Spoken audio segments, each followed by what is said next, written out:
Okay, on today's show, we're going to be talking with Michael DiPaolo, and he's a filmmaker from New York. He's pretty prolific, but we're especially going to talk about some of his film philosophy today. And he calls them rants.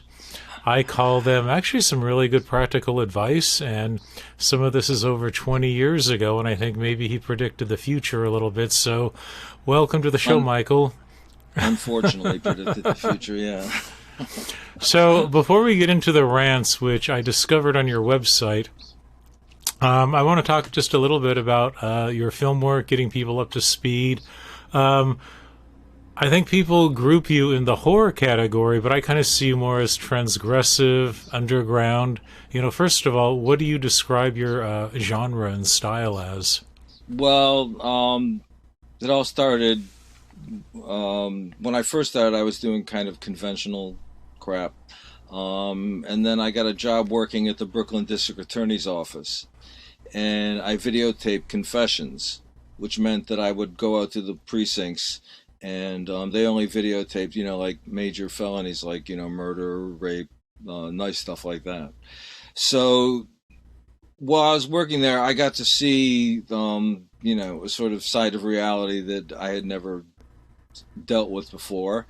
But I also saw that there was, like, what I saw at the precincts and what was happening wasn't what was reflected in the news. I mean, I would go out to, say, a murder thing in a precinct, and I would hear a confession, and then I would see, like, how it was represented in the newspaper the next day. And a lot of times there was, not a lot of relationship between the two that I saw. Mm-hmm. Well, people are so into, like, true crime nowadays, but it seems like a lot of people don't have your experience. So I'm just really curious, does anyone really have that kind of experience that you had doing that? No, I mean, most of the true crime is, like, junk. I mean, it's still, it repeats there's a whole, industry of that, of like, this kind of, what I see is like a false narrative of what's going on. And you either buy into that and you're accepted, or you challenge that and you're rejected. So when I started when I consider what my first real films were, taking, like some of these confessions and making videos out of them. So the first one was called Brutal Ardor, and it was based on a series of statements that I had taken. At one point I used to take witnesses' statements and perpetrators' statements, and it was based on a series of interviews I had heard with women that were abused, and there was a complicity. There was a weird dynamic that was going on that was never represented in any of the stuff that I saw. So I did Brutal Ardor, and that was like so all my early stuff is based on this kind of sort of reality, gritty New York. So like Brutal Ardor, Bought and Sold, Requiem for a Whore were all from that. And then after Requiem, it was difficult to find money to make films, because Bought and Sold, like, was back then, like 1980s, was like $17,000. So I tried to look other places, and then I found that I could find money for horror films. So that if I changed, say, the rapist or the murderer into a serial killer or a zombie or whatever, then I could find people that would back my stuff. So to go over your stuff, I'm going to do a reverse chronology with your most recent. Okay. So a few years ago you did The Furies Inside Me. Then before that, you directed I Don't Want to Feel Nothing No More. Before that, A Mime's Life, Mother. Before that, Daddy. Serpent's Breath, which really intrigued me. Ballet with a Twist. Transgression, and the ones you mentioned, Requiem for a Whore, Bought and Sold, Where No Sun Shines, and it looks like your first, Brutal Ardor. And I was reading online that a company is actually releasing some of this early work either on DVD or streaming. Yeah, I just SRS Cinema out of Syracuse, New York, Ron Bonk. We've been talking for years, and I guess he just got me at the right time or whatever, and so he's putting out all my old stuff up to the most recent one that he's putting out is going to be Mother, I guess. So that means the last two he's not, but it coincidentally, of course, the last two are once again like my early stuff, which has nothing to do with horror. I mean, they're horrific, but they have nothing specifically. They're not in. Most people wouldn't consider them the horror genre. So I mean, that's always been the problem, that they're horrific, but they don't belong in the horror genre.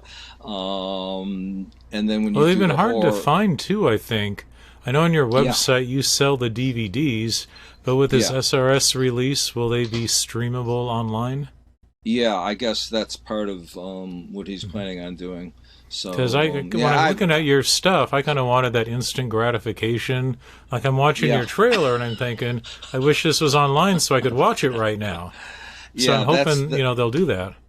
Well, I'm always behind. I mean, I was like 2 or 3 years late getting DVDs out, and I'm not very good at that technical kind of stuff and staying on top of what's going on. And well, your website, which I like because it's very personal.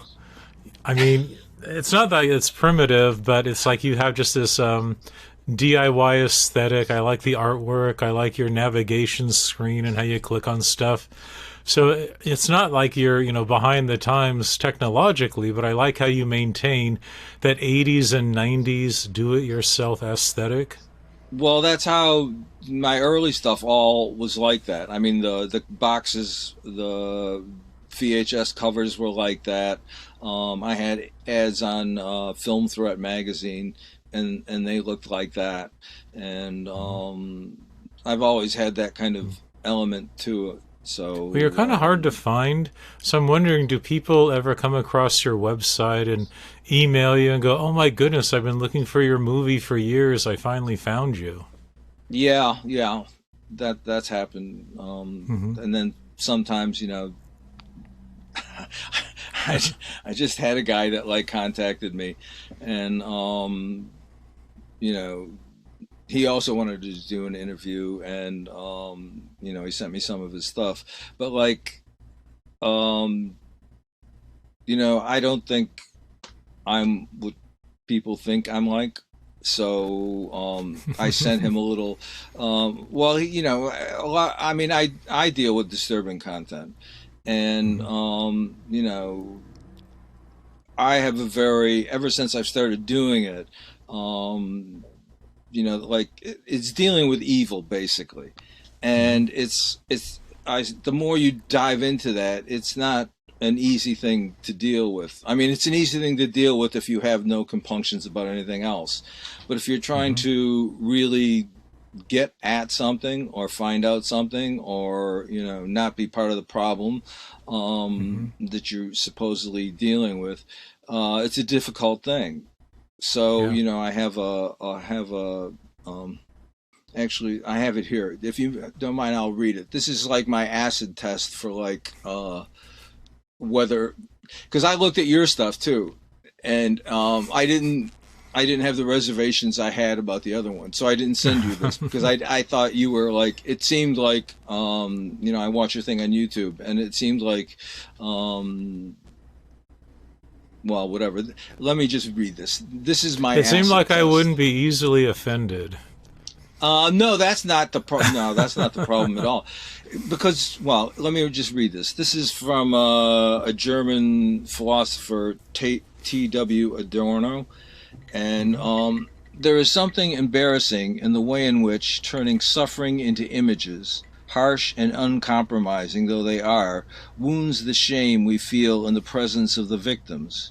For these victims are used to create something, works of art that are thrown to the consumption of a world which destroyed them. The so-called artistic representation of the sheer physical pain of people beaten to the ground by rifle butts contains, however remotely, the power to elicit enjoyment out of it. The moral of this art is not to forget for a single instant slithers into the abyss of its opposite. The aesthetic principle of stylization makes an unthinkable fate appear to have had some meaning. It is transfigured. Something of its horror has been removed. This alone does an injustice to the victims. Yet no art which tried to evade them could confront the claims of justice. So it's when you're dealing with this kind of subject matter, it's a fine line between, exploiting it. I mean, I like exploitation cinema, but it's for me, you have to kind of define where that line is. So my entire career I didn't find this quote till a few years ago, but I realized that my entire career is kind of built along trying to define that line and stay on the good side. Well, sometimes horror movies get into the cartoonish, like the Freddy Krueger, and then you have something like a Henry Portrait of a Serial Killer, which doesn't try to sugarcoat it. There's no sense of, that slasher fun, and it seems like you go for the gritty. You go for the Henry. No, unfortunately with Henry, Henry is one I don't mind that much, but that guy's whole story was bullshit. Yeah. The guy that it was based on, he was like the biggest serial killer liar. They showed that all of his stuff, all of the things he confessed to, was bullshit. Well, what would you compare what you do? I mean, are there other filmmakers that approach what you've done, or do you think you're your own separate category? No, I see like, well, one of the best horror films I've ever seen was by a woman called Marina Devan, and it was called In My Skin. And it was a very realistic portrait of a woman that likes to cut herself. And I mean, if you want to see, a skin crawling horror film, then watch that. And it's that kind of, or Andrei Zulawski's Possession. I think that really does that. Or George Franju's what is that? Eyes Without a Face. They deal with that, and I mean, too often, American films. I mean, I think Tobe Hooper actually he's like, he really kind of gets that, I think. Where other, I mean, to me, of the American filmmakers, he's the one that kind of does that. We're so used to. Yeah, we're so used to Silence of the Lambs now, the iconic scene with Jodie Foster interviewing Anthony Hopkins, but even more than that, there's so many of these FBI, what do you call it, profiling type of detective shows, but it sounds like when you were doing this, that really wasn't in the culture yet, so you were doing so much of this before. Transgression was actually a kind of answer to Silence of the Lambs, because I much prefer Manhunter. I think Manhunter is a much better film, a much more interesting film, a much more interesting take on that. Yeah.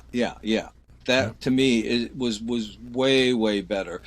Silence of the Lambs, it just takes all the hoary horror cliches and just sort of recycles them. Where I thought Manhunter was like a refreshing take on it that wasn't, that wasn't all. I just thought Silence of the Lambs was full of cliches, and like, the guy that played Hannibal Lecter in Manhunter, I thought was like, he was in a all white cell, and it was antiseptic, and it was probably closer to reality. I mean, it wasn't reality either, but it was like more closely than. They don't keep these guys in like basements with the leaky ceilings and all this, all that. I mean, that's a Boris Karloff, Frankenstein movie dungeon, and it's like that's bullshit. Well, So one I thing I'm mean, wondering, like, you actually interviewed real life, murderers and, yeah. criminals. And it seems like, we have such this, protective veneer when we watch it on TV or the movies. But I'm just curious, when you were interviewing these people, did you ever feel at risk? Did you ever just get really creeped out and disturbed by this? Well, I didn't feel at risk, but I mean, the what I really discovered is that, like, we always try and say there's a line between us, the good people, and them, the bad people, and I realized that there is no line, and that it's like if there is a line, it's invisible, and you never know how you're going to react. I mean, so many of these people have had experiences that most of us will never have, and that's kind of, you can see that why people not you never know why, but I mean, you see that, like, all this, you don't know why people do things, and too often, like, the movies try and give you this pat, like, oh, this happened, so this happened. Hmm. And it's not like that. It's this, like, I think personally anyone could do anything at any time under the proper circumstances. I mean, Hmm. that's the thing that I really got, was that, the difference between a murderer or a child molester, or whatever. It's not that we're not that different than that, and anyone. I mean, and the people Hmm. that most adamantly say that they aren't like that are probably the most vulnerable to, you Hmm. know, Well, the to. people you've interviewed, has that ruined you for a lot of horror movies and crime dramas now that you've seen up close the reality? Well, it's just that there's a certain standard that, I mean, I think all movies, in some sense, are documentaries, and I think some of the most fantastical movies can be doc. I mean, I think, like, Terry Gilliam has documentary aspects, or when you read, like, Franz Kafka, I think Franz Kafka is like a doc. His stuff is like, because it's like it's based on reality, not their fantasy of reality. And Hmm. I want anything to be based on reality. I don't want something that's giving me, like, this, like, false uh, view of reality, and then sugarcoating it, or style, like the Adorno thing says. I mean, like, if you add enough stylization, you can justify just about anything. But the point is, at least my stuff is to try and get at the reality of the situation, and then also part of that is, there's this, like, well, transgression. This is when I really became conscious of it. Transgression starts out with, whoever fights monsters should realize that in the process of fighting monsters, you look into the abyss, and when you look into the abyss looks into you, and that's Nietzsche. And I mean, that's the dynamic, is that when you start doing this stuff, um, you know, you're not only looking at the evil, but the evil's looking back at you, and then how you react, and you have to. I think you have to be aware of that dynamic. I mean, so that's what the Adorno thing. I mean, I didn't know I was striving towards that, but the Adorno thing, like, crystallized it for me.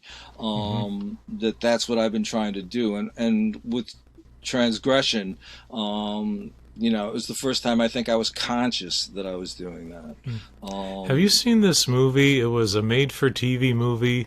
I think it was either in the late 80s, early 90s, but it starred Donald Sutherland.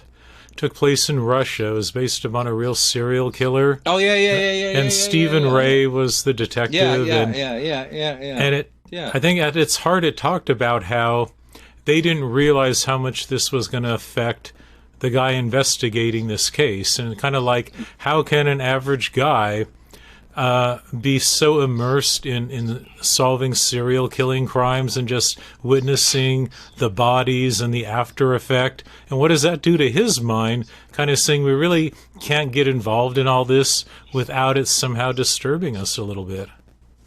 Yeah, well, that's the point. Is for me, it what made me or helped me resolve it is that you have to realize, for the most part, like when you're doing this, like the DA thing, the cops and the other guys in the office were all like, you have to separate this stuff. You can't let it, get into your personal life. We're going to get to your rants. A couple things I want to cover first is your book. You've got this body of work, and it seemed to have given you enough experience and confidence to write a book about filmmaking. So I want to talk a little bit about that. And it's been a few years, so what was that book all about? Well, I don't know. I don't know why I started. I can't remember why I started it. But it was just. Oh, I know that. There was the indie scene in America, independent like feature film thing, was basically like Cassavetes. I mean, he's the first one that there were smaller things before that, but he's the one that kind of made it like a thing. And that model was like, it was good for people doing independent films, but what happened, it became co-opted by like larger studios and like specifically people like Miramax and good old Harvey. They had a thing where they would make films for $300,000 or $1 million and not be paying people, and it's just like, you can understand why Cassavetes would do it, because he was doing material that no one would touch, and that's the only way he could get them made. But it turned out that all these people were making multi-million-dollar, totally commercial things and doing the same thing, like not paying people, and saying, you're an intern, or you're this, you're that, or whatever. So when I made Daddy was like an experiment twofold. I admire Edgar Ulmer, the German filmmaker who came to America and did Detour and Black Cat and films like that. He used to make films in 6 days, and I always admire that kind of ability to do that. Which ties into your title, which I have to mention, The 6-Day Horror Movie, a no-nonsense guide to no-budget filmmaking. Yeah. Which is great, because that's like what he was doing. What I'm wondering is, that your average? Do you make your films in 6 days? No, that was like most of my films take 12 days. Oh, well, that's very luxurious. 12 whole days. Yeah. So, well, what I'm going to do here is, I'm not going to read the whole book, but because we're going to be talking about your rants, you just open with an opening rant in chapter 1. I'm just going to read a little bit of it. Off with their heads. It's time for a coup d'etat. Now that the digital revolution is yesterday's internet posting, it's time for anyone with the imagination and energy to chop off the hands of those cost accounting dinosaurs masquerading as motion picture producers in that non-existent place formerly known as Hollywood. And this book came out in 2004, so what's that, going on 17 years ago? Yeah. It sounds like that's more relevant even today.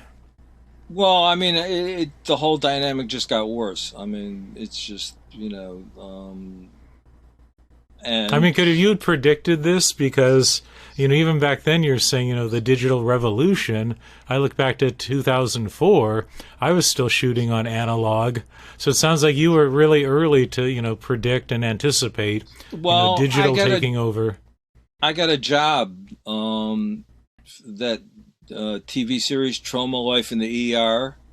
And you work as like an ambulance chasing videographer in emergency rooms. And it was actually, our boss was the New York Times, but they wouldn't admit that. You couldn't find that it was like, I guess maybe the final credit was said NYT TV, but like it was the New York Times. So you were basically waiting for bloody bodies to come through doors, and then you'd follow them around and try and get releases from the people so that you could show the bloody bodies and all the other, like I saw them actually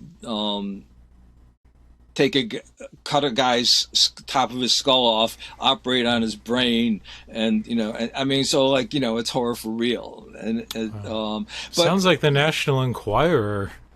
yeah, but it was the New York Times. And they exploited, and it was the same stuff. They were exploiting you with like not they wanted you to work 7 days a week, but they wouldn't formally ask you, but they would pressure you into working 7 days a week. And but that was the first time I was exposed to the small the cameras that were like that big, and that the quality. What amazed me was that the quality was so good from a camera that, I mean, you were getting at that time, it was like Betacam, SP quality with a tiny little camera. And that was just like, in my mind, a light went off. And from that moment on, the David Shepard documentary, the guy that founded Compass, the Chicago theater company, I did a documentary with him using one of those. I had borrowed it, and I was like, this is it. I mean, you can What was so interesting too is to get digital, but also the cameras getting smaller. Whereas before, the big bulky cameras, when everyone knew they were being filmed, this was finally our chance when it was almost like a spy camera you could carry around, and people, you could be that fly on the wall, and no one would know they're being filmed. Well, actually, City of Sin, or Where No Sun Shines, was done in the mid to late 80s, and that was I had a VHS camcorder, and I went around Times Square, and I went around where all the prostitutes were hanging out in the lower 20s in Manhattan, and I had it in a gym bag. Oh, wow. And I would carry it around, and then I had like a slight little opening cut with mesh so that you couldn't see the lens, but so it would just diffuse it. It didn't ruin the image. So I had this really gritty. Well, I don't know if you saw the trailer or any of the City of the Sin stuff, but that was all a VHS camcorder inside a black gym bag. Oh, wow. And then I would walk around from like midnight to like 4 a.m. in the morning, either in Times Square or down with, because this was also when AIDS was at its height, and there was like a block, entire New York City block of cars backed up, trying to get the prostitutes or where they worked. I mean, just it was like a Fellini where I have shots of it. It's like an entire block, and the cars are all backed up, and there's maybe 20 or 30 whores on the block, and the cars are all, it was just like totally surreal. And this is at the height of the AIDS epidemic. So you could do that stuff actually, but the problem with the bigger camera is that you couldn't look at what you were shooting. Right. So with the smaller cameras, you can kind of, there's a way to kind of do that. But with now they've got those spy glasses. You can actually wear a pair of glasses. The little cameras here, and or they have tiny little cameras now that you can just like say put on here or something, or whatever. But like you could do that. It was just it was a lot more risky. So at what point did you take the leap and start shooting all your movies from analog to digital? Do you remember which movie that was on? Yeah, Daddy was the first DV movie. Do you remember what kind of camera that was shot on? It was the Sony PD 170. Is that okay? Is that it? I don't know. I think it was the PD one, because there's a Panasonic that's the same. It's a 170, but the Panasonic is a different number. But it was like an early Sony DV cam. I think because it had, the reason I like that is it had a wide angle attachment. So that was, I like that. I like using wide angles. How about recently? Like, what was your last film shot on? I think that's the Panasonic PDX 170, the HD The last couple have been shot on that.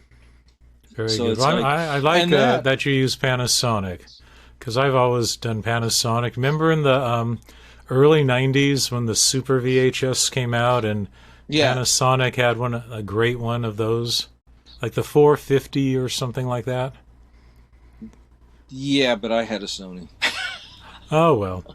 Well, we're gonna get into your rants and raves, and like I was saying before, I think you're a little prophetic because I think the things you talked about have only intensified, and it's not just one thing. You know, obviously, digital filmmaking has let a lot more people do it, so there's not this tyranny of just a few people being able to make movies.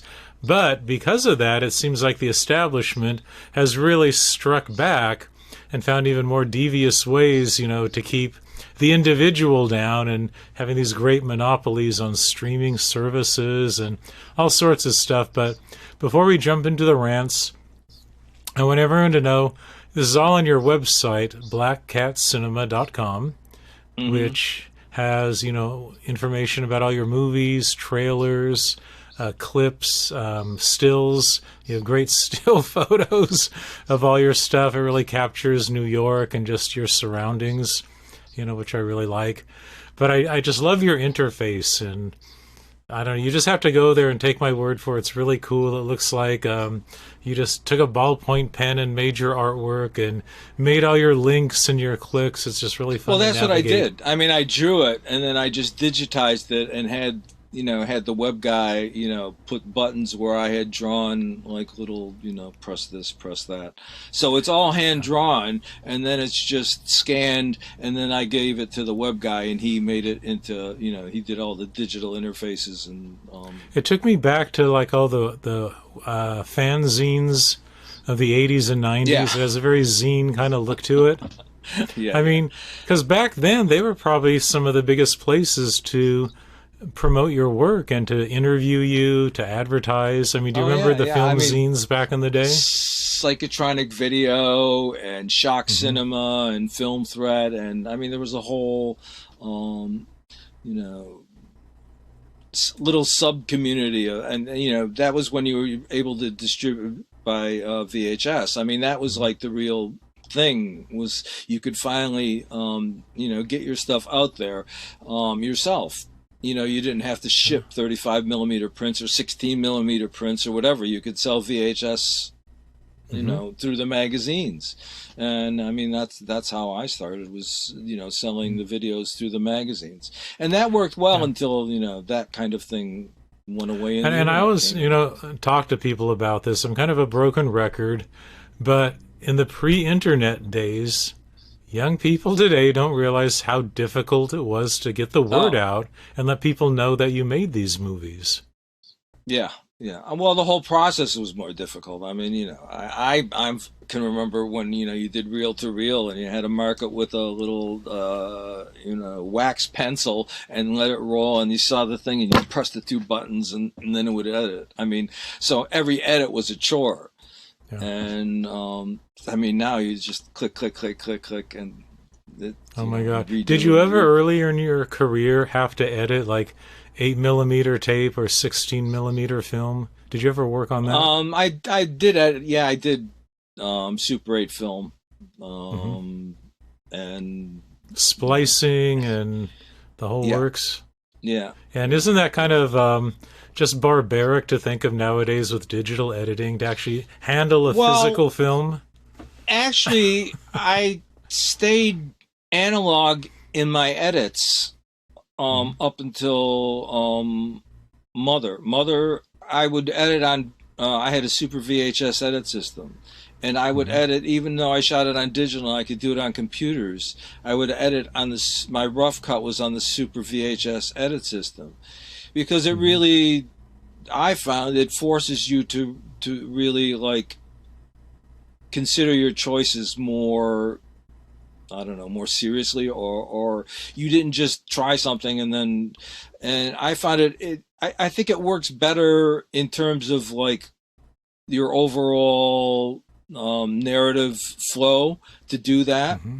because you can, with digital, it's so easy to get like distracted by all the little bells and whistles that you can Hmm. like sometimes lose track. I mean, you look at the old, I mean, I think like the old horror films from the 50s are much better edited than, 90% of the stuff that you see now. I mean, most of the stuff now is I mean, the technical edits and all that stuff is like, and all the effects and all the wowie zowie, but the fundamental bedrock edit of how it's structured usually sucks. And this Hmm. goes for huge Hollywood movies as well as independent stuff or stuff on PBS. Or I mean, the editing is just atrocious. I mean, Yeah. it's just they don't edit. I mean, edit is cut out the bad parts, and they don't Hmm. cut out because with digital you can fudge them or you can whatever. And When you shoot your films, do you do a lot of takes? Do you do a lot of angles and coverage so that when you're editing, you just got a million choices, or are you just oh no, really I don't. lean so that when you edit, you've really restricted your editing choices? Well, that's one of the ways I can shoot on a quick schedule is that you know that I only shoot what I'm going to edit. And Hmm. since I'm the editor, I know what I'm going to edit, so I only shoot what's going to end up in the film. There's So I very think that's where little. a lot of independent and especially beginning filmmakers kind of they paint themselves into a corner by shooting too much because they think, oh, I'm a director, I need to cover every angle. Yeah, well, they tell you. I mean, that's what they tell you. You have to do coverage. It's like, and it's like, and also when I'm shooting, I'm looking for a moment, and I just want a moment, and I don't want a moment that's repeatable. And when you do multiple angles and coverage, you have to repeat. And I Hmm. want the moment the actor gives me to be like a non-repeatable moment. I don't want to rehearse to get to something. I want to catch something when it comes up and on the moment, and not, you know, like rehearsed and I mean, I'm Do you prepared, but work I mean, with do you work with a lot of professional actors, or do you weave in maybe some non-actors that have the look you want and kind of the attitude? well, mostly professional actors. In some of the smaller parts, I have non-professionals. But for the most part, the leads and the second leads are all professional actors. Hmm. Um, but they have to have. I mean, I worked with that guy David Shepard, who I told you I did that documentary. And he founded Compass, which was the forerunner of Second City in Chicago.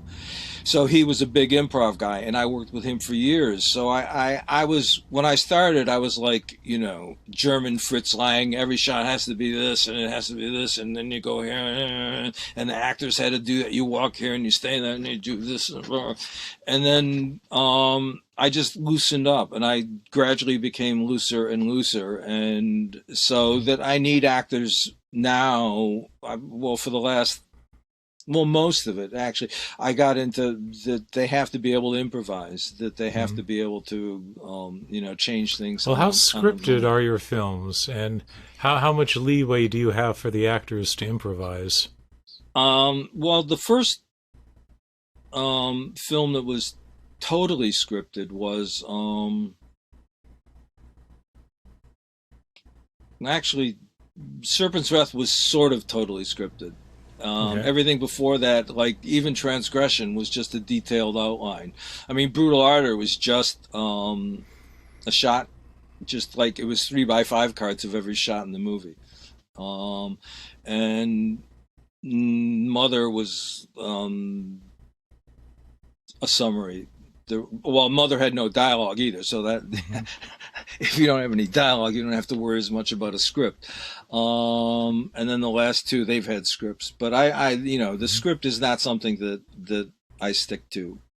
It's And in it's one of your more. rants, I think that we'll get to. I think you mentioned your thoughts on the practical use of a screenplay in general. in a film? Well, I think it depends on your method. I don't think it's necessary. I think there's people that don't need that. I mean, and that's fine. I mean, because there's other ways you can structure a film, because you can edit. I mean, so I mean, there's a film is when you write it, when you shoot it, and when you edit it, and each time it changes.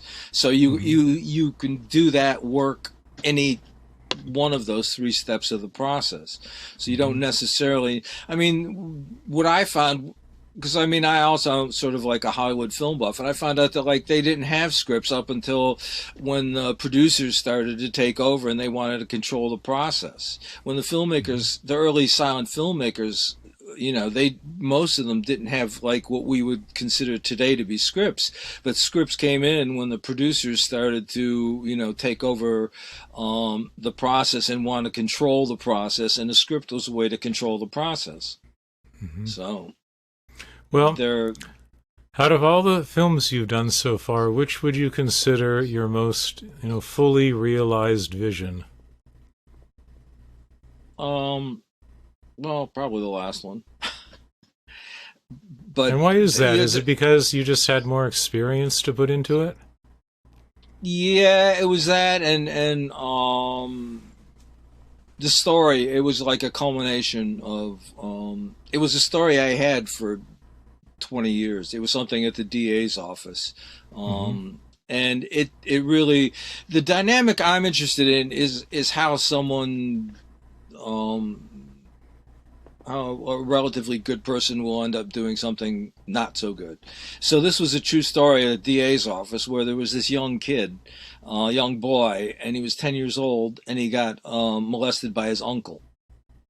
But his uncle, sexually molested by his uncle. But his uncle was connected.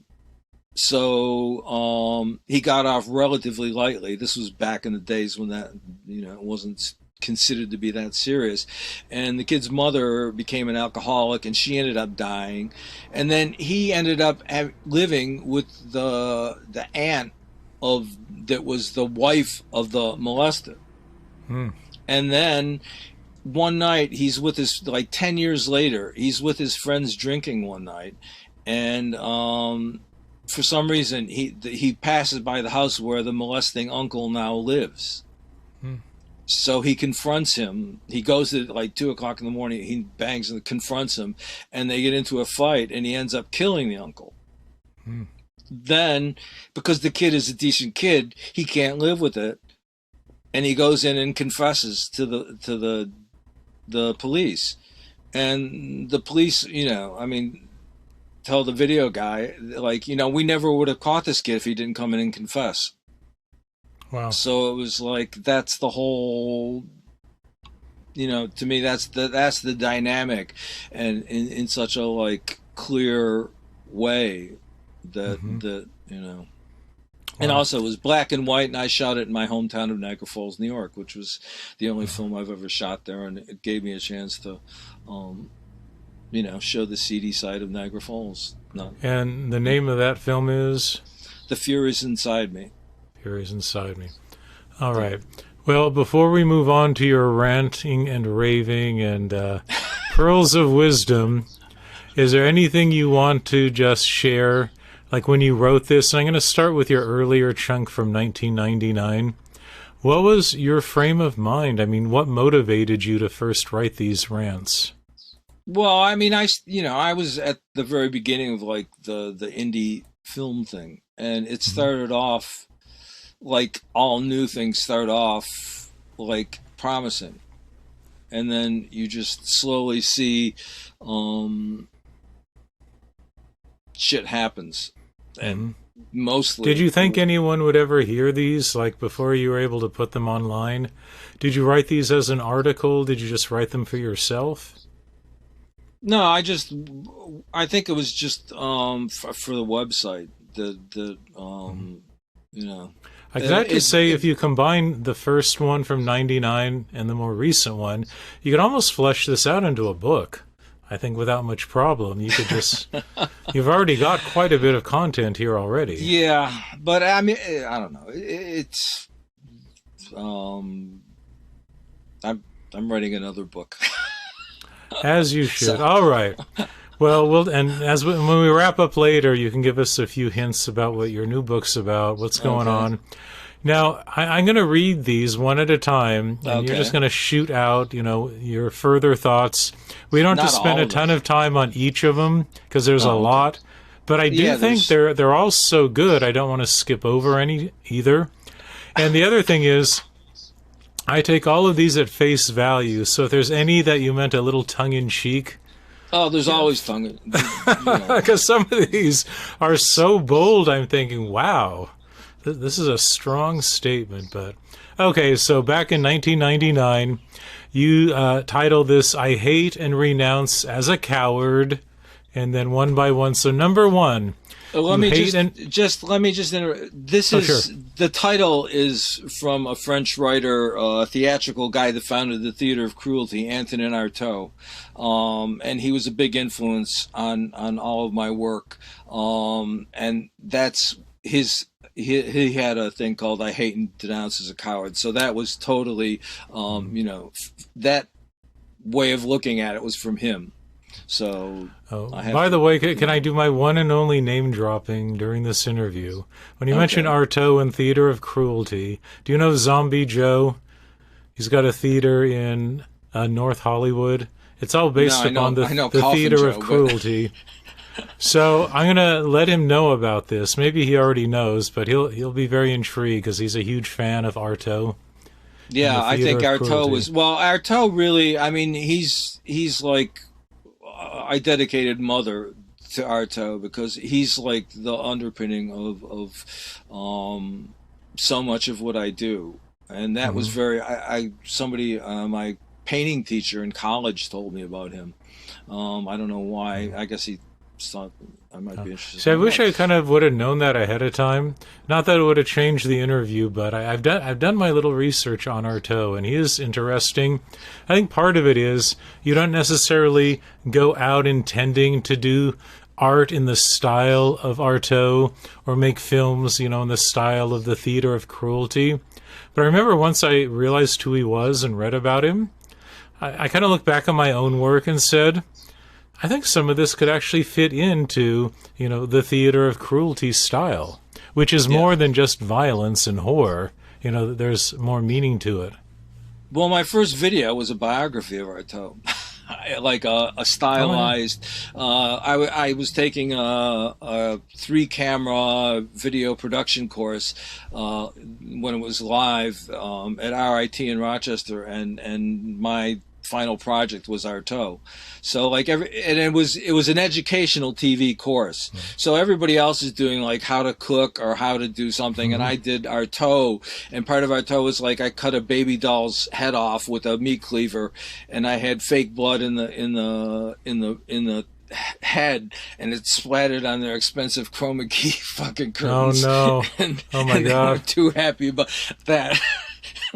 Now, do you still have a copy of this? Yeah, somewhere. Well, are you going to upload it to your website so everyone can see it? I should, because it's never going to be. Well, no, actually, back then it's got too many copyright issues. I was there was the music from the soundtrack of Cleopatra, John Coltrane. It was a mishmash. Well, you're not going to sell it. You could just put it up there for educational purposes. Well, I don't know. The Hollywood soundtracks and Coltrane are a little bit too, Yeah. Well, if nothing else, maybe you can put it on a private page on your website and let me watch it, and after a week you can take it down. Okay. Okay, so in the spirit of Artaud, I hate and renounce as a coward. Number 1, I hate and renounce as a coward anyone who thinks they can cast a TV star and still be independent. Yeah, well, that's self-evident. I mean, that's it shows that you're buying, into the system. That so that you're not in stars are part of the system. That's what ties you into the. I mean, stars are great. They can sell anything. I mean, that's the good thing about a star. I mean, I like stars, but they can sell you the worst horse shit in the world. They've. Yeah. Well, it's like that movie. Remember Kids when that came out? Was that back in the 90s, which had all these unknown a lot of them just, I think people that the filmmaker just saw on the streets. Yeah, I don't know, fully how he cast it. But not Chloe Sevigny. Yeah, Not Chloe her. Sevigny. Yeah. And who now became a star, so it wouldn't be ironic. In kids, that was indie.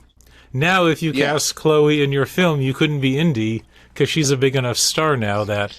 Well, indie was that's one of the things. It became, a road to, mainstream. Mm-hmm. And so some people, that's why they only started on indie because it was just a cheap way to get into the mainstream. Right. And then other people are just like, they can't help it and they're independent and they're not going to fit. But isn't that the danger of becoming an indie darling? Doesn't it kind of ruin you as an indie the minute you're embraced by, the, Hollywood Reporter does their first little blurb on you, and, you start to become...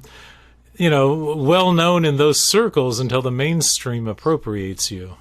Well, yeah. Well, for the most part, that's what happened to Wes Craven, and Yeah, because now it's almost like indie is so established. Kind of the Sundance syndrome when they kind of. No, but that's not indie. That's like exactly. Rich Kid but when they started, crap. They acted like okay, we're going to be an outlet for the indie guys, but it so quickly became commercial. Yeah, indie, that's why this was all like, this was all, was that May 1999? Indie was dead then. That was it. You thought even by 99 it was? Yeah, Sundance killed the independent film. Sundance didn't make it. They killed it. Yeah. That's too bad because it became kind of like a way for these studios to swoop in and buy for cheap these kind of creative movies, but they didn't have to produce them. They just had to come in and for that's low bucks. That's one of the rants. Yeah. Okay, so let's go to number 2 so we can get to it.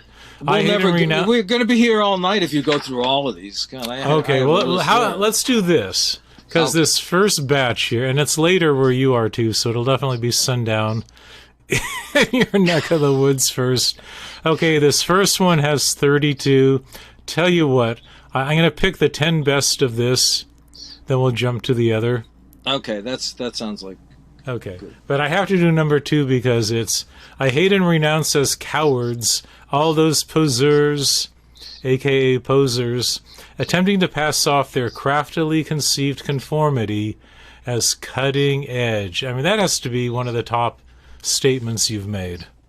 Well, that's how you really tell when somebody punks out in the execution. It's like, that's why for me, like, cable, all of cable. I can't say I've seen all of cable, but they like cable. It pretends, Breaking Bad, The Wire, all these like highly touted.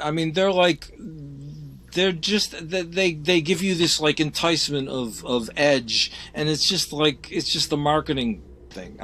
They're not edgy, and they're not it's a marketing tool. That's what it's become. Well, it didn't even start back in the 60s and 70s when TV started appropriating exploitation film, especially in the 70s, and kind of a watered-down version of the fun drive-in movies and Grindhouse. What are your thoughts on that? Well, you lived Grindhouse. But TV couldn't go there. There was just, TV was like, they had their standards and practices, and there was just, they couldn't. But then cable changed that, so TV flirted with it, and then to me the real benchmarks, Oz, which I think was late 90s when we saw the violent men's prison, and then The Sopranos, and then for me I think Nip Tuck, which showed me things I'd never seen on TV before, the graphic plastic surgery and some pretty extreme but they violence. had that. No, that was true. You could see that in Trauma Life in the ER. They were true. They were doing that. When I was in, they would show operations. That was but because they could slip it in as this is a documentary, and then now it's come full circle, and it's become. Beverly Hills plastic surgeons doing facelifts and, doctors doing stomach stapling surgeries where it's just become this lowest common denominator, kind of exposing our vanity, really. Well, you know, you're getting into like really sticky kind of, you know, if you want to talk about Guy Debord and you know, the Society of Spectacle, and you know, I mean, the commies had this stuff down in the 40s. I mean, they were saying how, you know, the media was commodifying things and making things stupid, just so you would buy more and not think. And you know, we've just had the result of that recently. So Well, in this you day and know, age with YouTube and everything out there and cable, is it possible for an indie filmmaker to be cutting edge without being a poser, you know, without giving into this conformity that maybe they don't even consciously know they're conforming well, to? they are. I mean, that's the whole point. Is if you look at almost all of this, like it's like my acid test is, will this turn off a 17-year-old male, white male? Now, if you find films that like will offend a 17-year-old white male, then you know you're doing your job. So like David Lynch doesn't pass that test. Martin Scorsese doesn't pass that test. You know, there's very few filmmakers that pass that test. Can you remember the last recent filmmaker who did that for you? um, I think Xavier Dolan from Montreal. I think Mhm. he's like, I was despairing of contemporary filmmakers because most of the new filmmakers, and I thought I was just an old fuck who was just being reactionary. And then I saw a film, I Want to Kill My Mother. That was his first film, and he made it when he started and he directed it when he was like 17 or 18 or something, and he's done like 5 or 6 7 maybe more films, and like he's, you know, I think he's really interesting and he deals with interesting subject matter, but there aren't many of them. And he's gay. I mean, that's part of why, you know, he would, you know, What do you upset think of the 17-year-old. current horror movies that are really held up as cutting edge? Do you None of think them. that away from just the violence and graphic gore, is it possible to make a cutting edge horror movie nowadays? Yeah, I mean, I think that's, you know, I mean, that French woman did, you know, and she didn't do that. You know, she doesn't. Or there was a film called Trouble Every Day by Claire Denis. It had what's it? Vincent Gallo was in it, and Beatrice Dahl from Betty Blue was in it. And I mean, you know, you can do it, but it's like it's not about, you know, they've just turned into sort of like, you know, funhouse pornography. I mean, there's always been a link between horror films and pornography. You know, they follow the same dynamic. The Mhm. you know, there's the lead up to the sex act, or there's the lead up to murder, and then there's the Mhm. cum shot or the blood shot, and they're the same. It's the Mhm. same dynamic. It's like, and it gets you off, and that's the dynamic that they use. And well, when I did Daddy, I tried to mess with that. I shot it in this like exploitation manner with, you know, topless women and blah blah blah. And then when the zombie would get to the woman, he would rape the woman. But when he raped the women, he would puke up worms and mud all over their breasts. And like, so what I did is I built up the to the climax for the 18-year-old boys who were waiting for their blood spurt, you know, and instead they got dirt and worms, and they were like, you know, they were all set to be turned on, and it's like death, and you know, so to me that was, and like it got really, you know, some horror people really didn't like it, but it was meant to mess with them. It was meant, you know, it Mhm. was like, this is the dynamic, and let's question this dynamic and see how you deal with it. Well, some horror movies, they just want to be this roller coaster ride that thrill you while you're watching, but when it's over, it's over. Well, it's Is your profitable. It's They make profitable. money. Yeah. But is your aim to make something that's going to linger and get people to think about it, you know, a couple days later, a couple months later? Well, I mean, all of my films are like, you know, I'm exploring evil, and it's like a continuing progression of, and so it's exploring evil, but it's also like exploring the filmmaker's role in the process, so that my films, as they go on, they know more about themselves. They don't know everything about themselves, but they know more about themselves, and I put that's part of the film. That process of the film has to question itself. It has to question its like how you're doing it. Like Transgression was, I was starting to question that in Transgression because it was my first horror film, and so I wrote it from a female character's point of view. The entire film was from the woman TV reporter's point of view. And I shot it, and the voiceovers were from her point of view, and blah, blah, blah. And then I look at it, and then I realized that, I was falling back on, standard horror ways of shooting it, and you ended up shooting the killer's point of view. Mm-hmm. And that by doing that, I was actually undercutting everything I was doing with the script, with trying to give the woman's point of view. By showing the serial, I was undercutting what I was trying to do. And so from that point on, I became extremely conscious about how to use point of view. Mm-hmm. Because are you a fan of Michael Powell's Peeping Tom? Oh, yeah.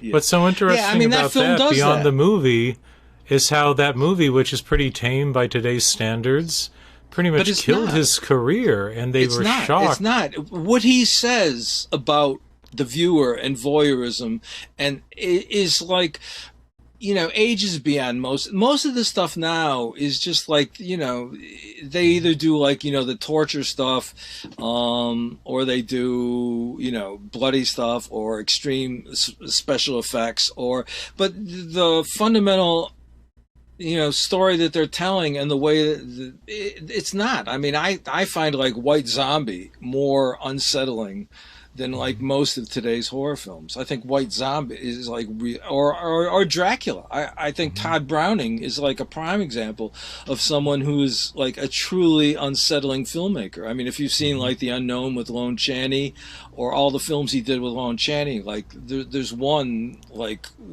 with a legless father who's a syphilitic, who had his daughter brought up in a car. I mean, the stuff back then was and it's unsettling now. And this other stuff isn't unsettling. It's just gross. It's okay, right. Somebody's bleeding. How about the original Cape Fear? The original was. I mean, the remake was just Marty's showing how many tricks he could do. I mean, that gets stale. To me, that gets stale fast. I mean, the original, because I went back and watched the original a few years after, and the original to me was much better. I mean, it was much more. I mean, because Mitchum gets at evil. I mean, Mitchum better than De Niro did, I think. I mean, Mitchum is just, he's a fantastic. There's stuff there. There's dark stuff that they can't say it. They can't show you. They couldn't show you. They can't go into the wound and stuff like that. But their world and their worldview is much more unsettling than any of this horror. This horror stuff is just like comic books, or it's like cartoons, or it's not. I mean, these aren't real people getting killed. I mean, here's a great example: Death Game, which came out as the one with Keanu Reeves. What was it called? Keanu Reeves did a remake. Death Game was this obscure horror film of the 70s with Sandra Locke and Seymour Cassel. Speed. And no. It wasn't Speed? No. Okay. No. It's called Death Game, and the director was made one film, and but it was Sandra Locke, Seymour Cassel, and Colleen Camp. And it was these two young teenagers that invade this guy who's home for the weekend because his wife left, and they totally mess his life up. And then they did a remake. Oh, that's right. Yeah, the one with Keanu Reeves has the two women that come to his secluded house. Well, that's a remake of Death Game. And Death Game is so entirely subversive, mostly I think because of Sandra Locke and Colleen Camp, because I read in an interview that the director was clueless, but the cameraman and the actors took over. But it's that's the difference. I mean, you look at those two films back to back, and Right. it was by the guy who did what was it? The Keanu Reeves was the what was the guy that did all those Eli Roth. Eli Roth, yep. Yeah, yeah. I mean, it was just it was like it was all just soft porn with no edge. I mean, But isn't that kind of the appeal why we love the old drive-in and grindhouse films? It was their lack of pretension. They just did what they did in a gritty way. They didn't have a studio, looming over their shoulder.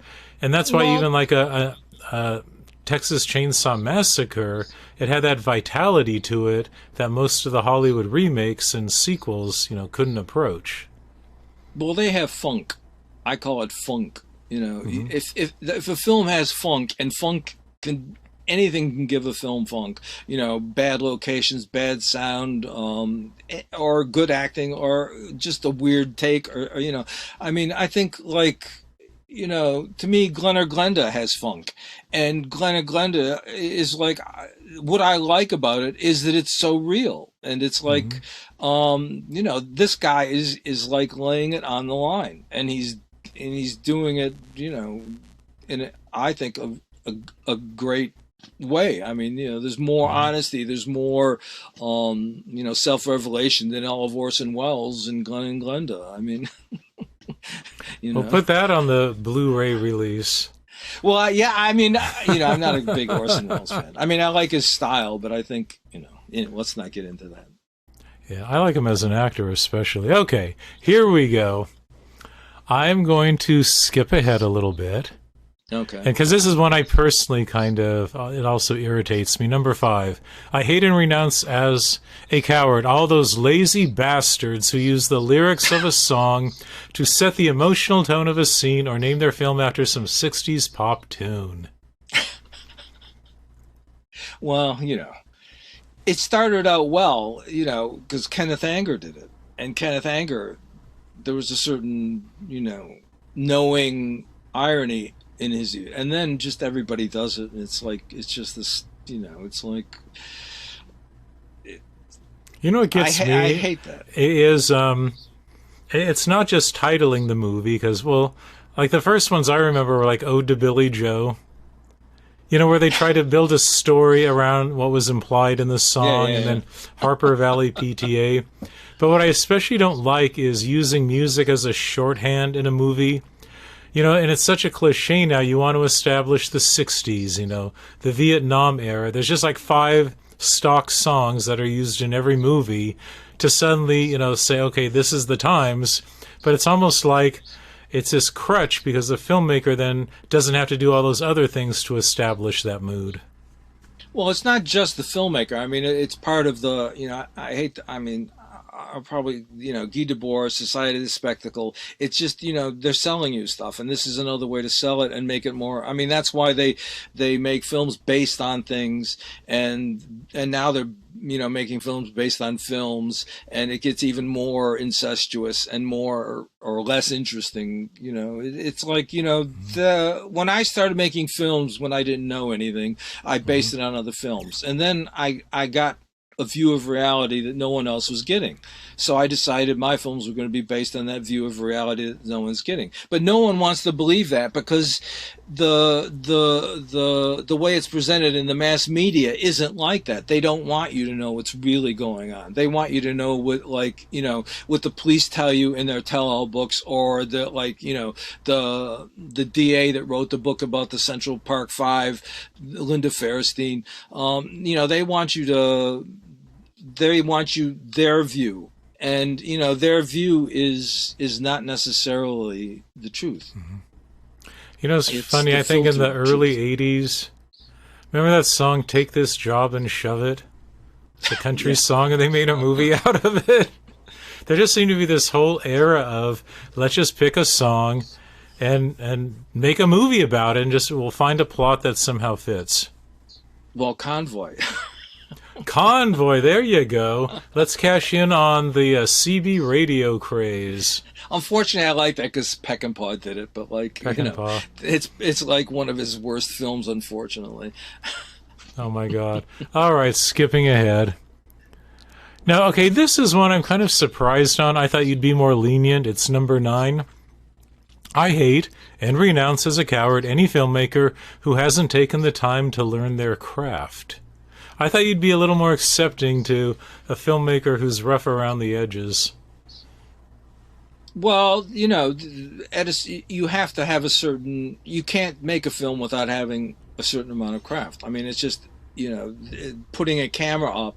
This is what they taught us in my TV course. Is that like the minute you put a camera up, you're making a decision where you put the camera and what you show, and everything follows from that. And like the light and how.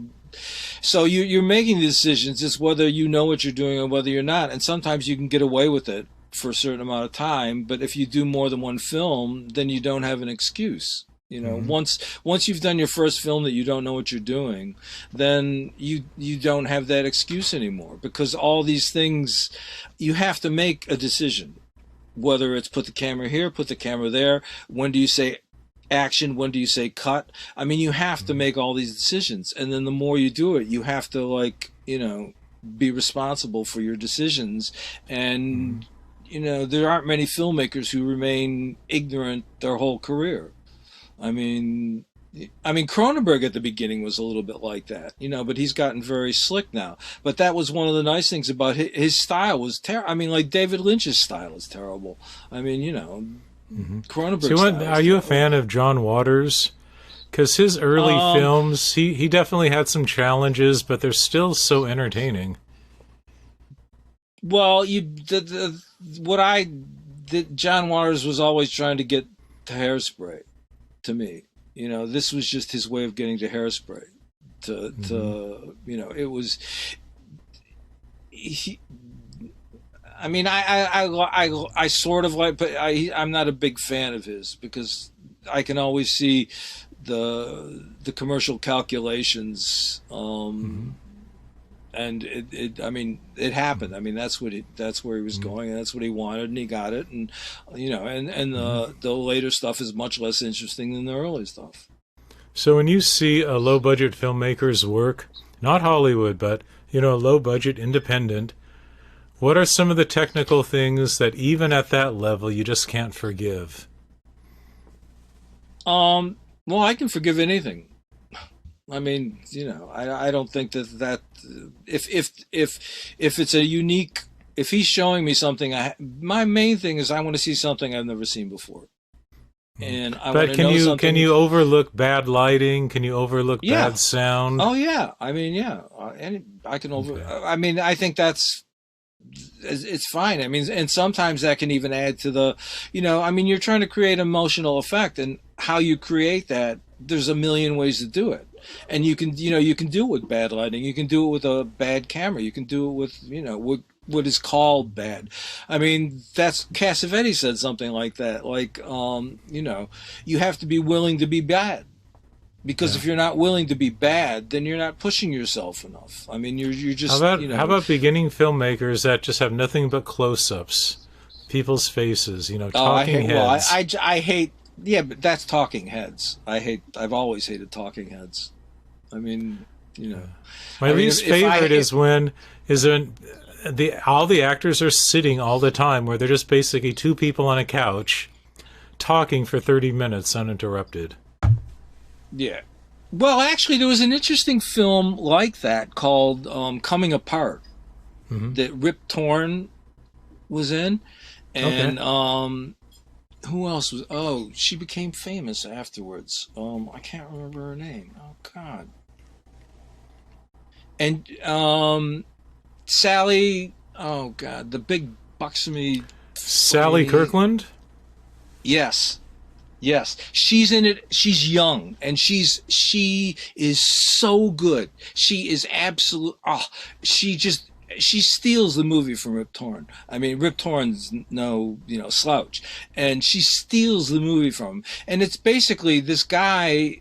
The premise of the movie was a psychiatrist that sets up a static camera in his office and then records his patients, and it's a fantastic movie, and it's like, it's so uncinematic, but it's like so good because the guy had a really interesting idea. He had really good actors, and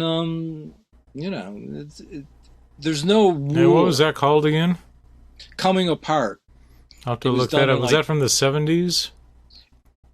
Yeah, either late 60s or 70s. Okay. Rip Torn, Sally Kirkland. Okay. It was pick on a number between 1 and 10. Me? Mm-hmm. 6. Between 1 and 10. I'm sorry. Between 10 and 15. Here I am. I'm trying to go forward on our list. Oh, on the list. Oh, on the list. But don't look at the question. Just between 10 and 15. Pick a number. No. Oh, no. I can't. How about 14? Okay. Because it's a long one. I hate and renounce as a coward those artists who have made updated film noirs that would more be at home in a Vogue spread on Mr. Rogers' Neighborhood.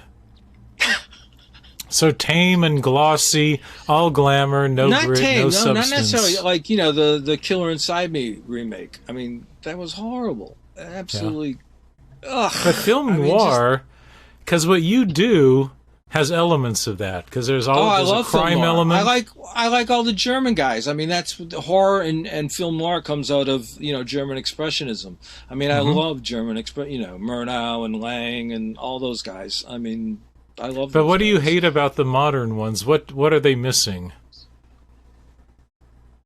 Did you like Body Heat?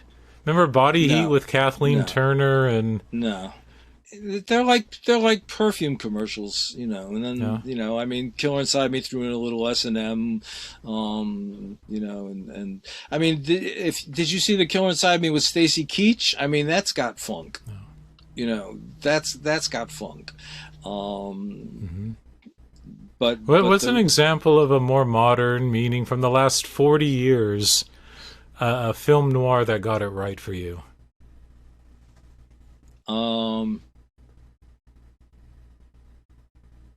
Oh, good. Bellatar, the Hungarian filmmaker. Oh God, I can't remember the. Okay, remake. Tell me if you hated it. The remake of The Postman Always Rings Twice with Jack Nicholson and Jessica Lange. Well, I mean, the first one was so sanitized, but it actually got more of the. I think it got more of the funk. I mean, even though Lana Turner was in an all-white thing, and and she wasn't on the table like Jessica Lange. I mean, John Garfield is. I didn't like the remake. You did? And the original. I guess I dislike the original less. That's a way. Okay, less. And before we move on, for people who want to see just the way to do it right, what's your go-to film noir that everyone should see? Well,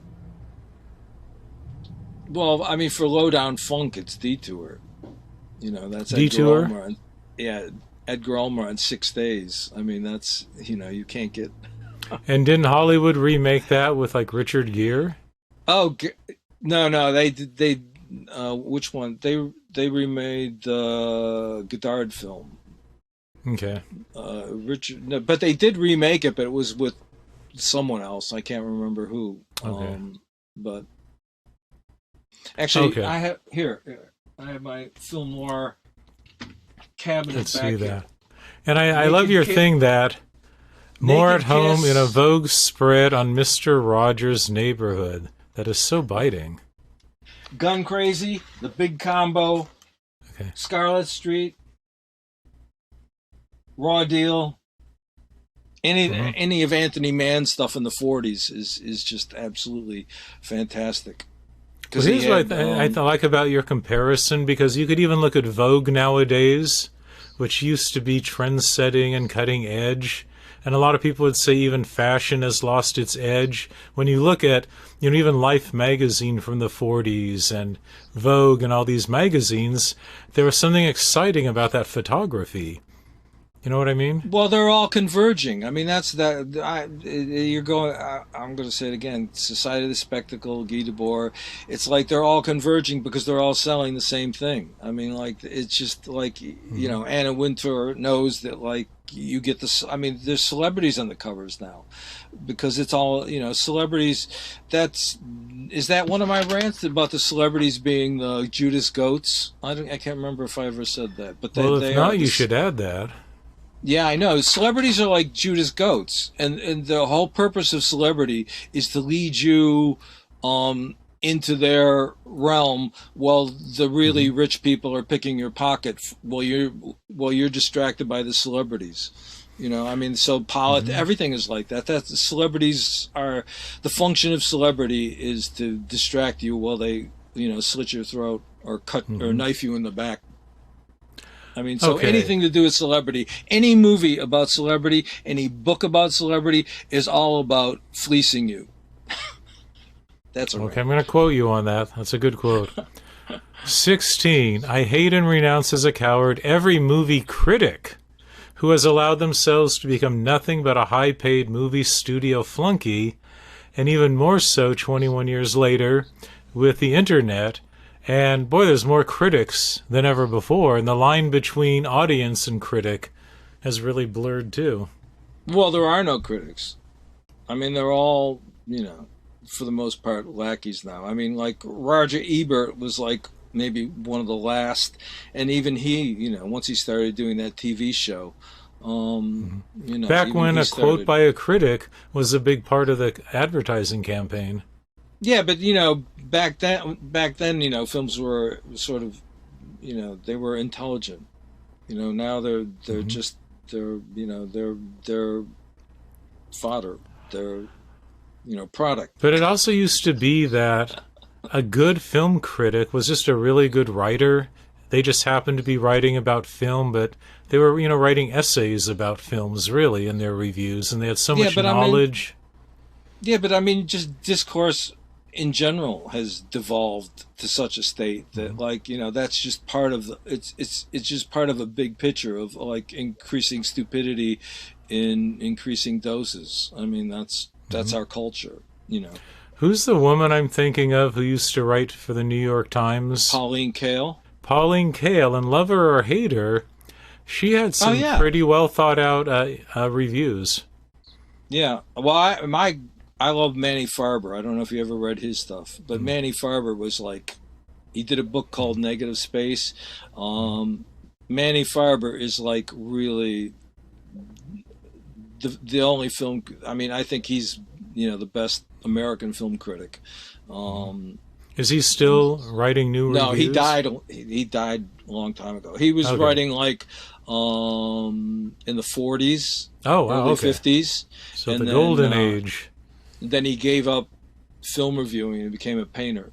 So, what do you think of these YouTubers that just review movies? Are there any you like? Anybody can review a movie. I mean, like the problem is, I mean, and I've seen that like when some people like some of the newer ones review my films, it's like they're just not. They don't know anything, and it's not like a review shouldn't be whether you like it or not. It's like whether you like it or not and like why, and they don't. They spend 3/4 of the review giving you a synopsis of the film so you don't have to go watch it. And then they give you a little like 2 or 3 sentences at the bottom about, well, I liked Burt Reynolds, but I didn't like Sally Fields, or more junk. And then, I mean, they're not helpful. I mean, the only helpful review now is like if I go to Rotten Tomatoes and it gets a lot of bad reviews, then I say, well, this film's got to be interesting, you know. So what? Or no, what's his name? What's his name? Armin White. I like him and I hate him, but like he's you know, he will give you like a not cliche. Yeah. Now you as a filmmaker, not that if a critic's giving you a good or bad review, but you know when you actually find a critic that gets what you were intending and that transcends, you know, how many stars they give you. But you know that feeling as a filmmaker when, you know, a really intelligent critic kind of gets you. I can't remember that long ago. But you know what I mean? Because we're so into this star system, and a movie isn't just all good or bad. Well, a critic is part of the star system, though. That's the problem, is that they're all part of the problem. You know, they were like maybe an antidote, but now they're part of the problem. So that the only you just have to, you know, if a review is so scathing, then it like might be worthwhile to look at, you know. But it's such a crutch. What if all critics were forced to do reviews where they couldn't assign a thumbs up or thumbs down or how many stars and just talk about the movie itself? Well, but they haven't done that for years. I mean, they really haven't. I mean, the whole review that's like 3/4 synopsis is pretty much the standard form for the last 20, 25, so just lazy journalism. Well, I mean, it's either lazy or they don't know anything. Most of them, for the most part, don't know anything. I mean, they say things, you know, that even like, you know, when you see DVD supplements and you have like these experts, I mean, half of them, you know, they work at colleges and their like stuff is full of baloney.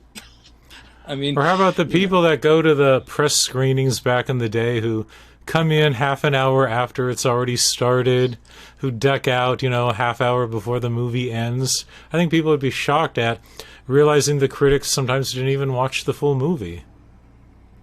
Well, you could tell it by the reviews they write. Isn't that sad? Okay, you know. We're going to do a couple more on this list before we jump to the next. We're actually smoking along, so pick a number between 18 and 22. Oh, how about 22? I just picked it, because I know you're going to be passionate about this. By the way, don't you hate that word, passionate? Isn't everyone today passionate? They're so passionate. I don't like... I think, you know, that's... Everyone's passionate. Find your passion. Do you think that's become a cliche? Well, I think, you know, on a personal level it's fine, but like, you know, on other levels it's not so hot. To me, it's kind of lost meaning. Okay, 22. This is a good one. I connect with this. I hate and renounce as a coward writers who pass off their bland, pathetic, politically correct whining as insightful social criticism. You wrote that 22 years ago. Who knew 22 years later politically correct whining would be 90% of the content in a lot of movies? Well, the really sorry thing about this is, you know, Adorno wrote an article about it in 1940s, something like that. So if the more you look at like that, this isn't a recent problem, that it's like something that's been festering for a long time, and it's only become so self-evident that you can't miss it any longer. But, you know, I mean, now when they say something is like controversial, you know, it's not. I mean, the moment I see something that's controversial, it's not.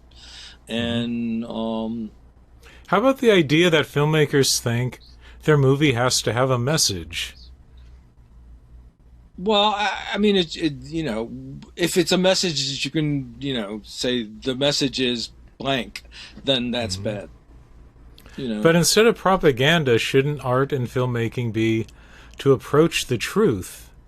And the truth is whether or not we believe in it. It's just, you know, as opposed to, I've already made up my mind, so I'm just going to show you the evidence to prove that, as opposed to, let me sift through all the evidence. Well, okay. This is in throughout my entire career, I have had hundreds of people make suggestions about how I could make my films more successful. I have not had one person tell me how they could make my films more truthful. So you know, Yeah. that's the world we live in, because they're not, people aren't interested in truth, they're interested in success. And what if you have So, an entity like Netflix that is now controlling a lot of the content, financing it, and well, I mean, realizing, I oh, have Netflix. I but mean, and if for I, these modern people to get their green light, they're going through these modern gatekeepers, and they may well, not be going for the same truth as you are. well, it's harder to find stuff now. That's the only thing. I mean, if I mean, I have Netflix, and if I see it's got a little red N in the corner, I skip it. I mean, I Hmm. think I've seen, like, in the last 2 years, I've seen 10 things that Netflix did that was good. Is it more Um, documentary you'd be watching nowadays, or true crime? no, no, because they're all no, they're all. There used to be interesting documentaries, and they're all like celebrity now. I mean, like 50% of documentaries are celebrity, Hmm. like, rock stars, or movie stars, or, Hmm. there used to be interesting, and not, I mean, interesting documentaries about something have, like, Hmm. mostly disappeared, and the ones that are out are, like, so usually so poorly made that it's like they just rehash footage, and, they've got the "we have to cut every 2 seconds" syndrome, and, Hmm. just so much visual clutter, and it's just it's Does it ever feel like propaganda to you? always, that's what it is. I mean, that's what, I mean, but that's what these guys have been saying for a long time, is that it's always been propaganda. You just didn't realize it, and now Hmm. it's basically so blatant that you can't, like, not see it. It's Hmm. like so in your face that you can't escape it. That but it's always been true. It's just it was better hidden. Do you ever watch the cooking shows on Netflix? No, They're kind of fun. I don't watch. Okay. I try. I have it actually is. I have my own DVD library, so I don't have to watch. I mean, I was getting this ready for my retirement, that because I knew I couldn't depend on, anywhere outside of myself for like seeing films, and that. So I've been building a library, DVDs, Nice. for, and it just so happened that COVID came in, and now I don't need Netflix because most of their stuff is useless, Like, how and many there was. DVDs do you think you have? How big is your Um, library? Not that many, probably 500 or something. And what's your go-to? What's the one you've watched the most? Um, I don't, I don't watch them. It depends on, like, what's going on, or I mean, What's your favorite movie of all time?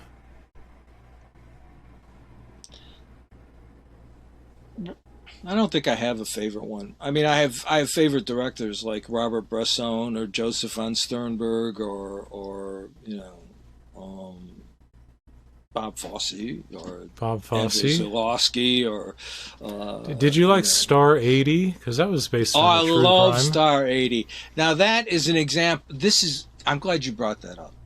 Hmm. I love Star 80 because he made a movie about a playboy playmate that I went to see that saying, how can he not be exploitive if you're making a movie about a playboy, the death of a playboy playmate? And that's how you take a subject like that, and your treatment stops that, and makes it into a really, like, thoughtful meditation on celebrity. in Hollywood. And I mean, that was his last film. I mean, and that it practically got Eric Roberts thrown out of Hollywood, or he never got a decent role after that. And Eric Roberts is a fantastic actor. I mean, absolutely fantastic. I mean, he in that movie he's brilliant, but in other movies before he's brilliant. And he got shifted out to the pastures after this because it was just too close to the Hollywood bone. I mean, it was after Hefner and it was after Bogdanovich, and it was like, but I mean, Fosse's withering gaze doesn't stop at the other people. Fosse's withering gaze is focused on Fosse as well. And that's why that movie is so powerful, because he's not only interrogating, Hefner and Bogdanovich, and he's interrogating himself. He's interrogating, I mean, like, he puts the same withering gaze on himself as he puts on everyone else, which is why that movie, I think, is so powerful. Didn't Fosse also do Lenny? Yeah. About Lenny Bruce. Did you like his take? As I know, well, I like the movie, you don't like a lot of celebrity stuff, but when it's in the right hands, do you think it can be done right? No. I mean, I like Lenny more than most. I mean, I don't like Dustin Hoffman in Lenny. I think he's like the wrong actor for it. I mean, I think he's good, but I think he's the wrong actor for that part.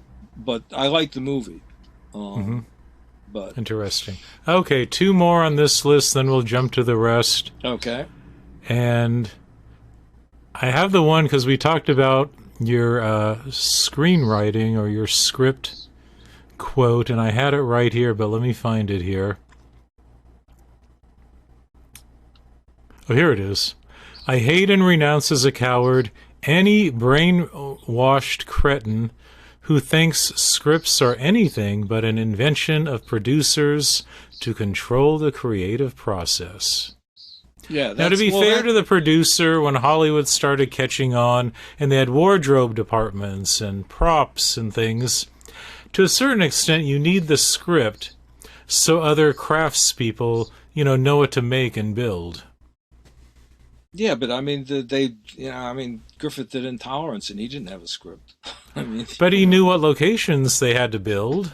The sets and all that. Yeah, but I mean, you can organize a film without a script. I mean, if you I'm not saying you can't, you don't have anything, but it's like, you don't need what has come down as a script as the thing. I mean, a script is only something that's come up and like it's. But you don't need. There's other ways. There's a lot of other ways to organize films, and but you at least know how to plan for a shoot. You need some blueprint of. I need 5 extras. We need a location that's a bar. Well, yeah. With a pool table. Need your story, and you need your cast, and you need your, and you need to know what the cast looks like, and all. But you don't need a script for that. I mean, so are you saying that it's like the dialogue you don't need ahead of time, or? Well, because I can improvise, so I don't need the dialogue. I mean, I did Transgression, and there was no dialogue written for that. Okay. I mean, that's a Do you think it gives a more real performance when the actors improvise their dialogue?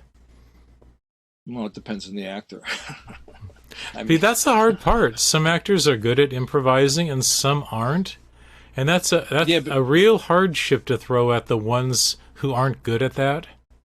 Well, my auditions are when I audition the actors, I've sort of come up with ways to find that out.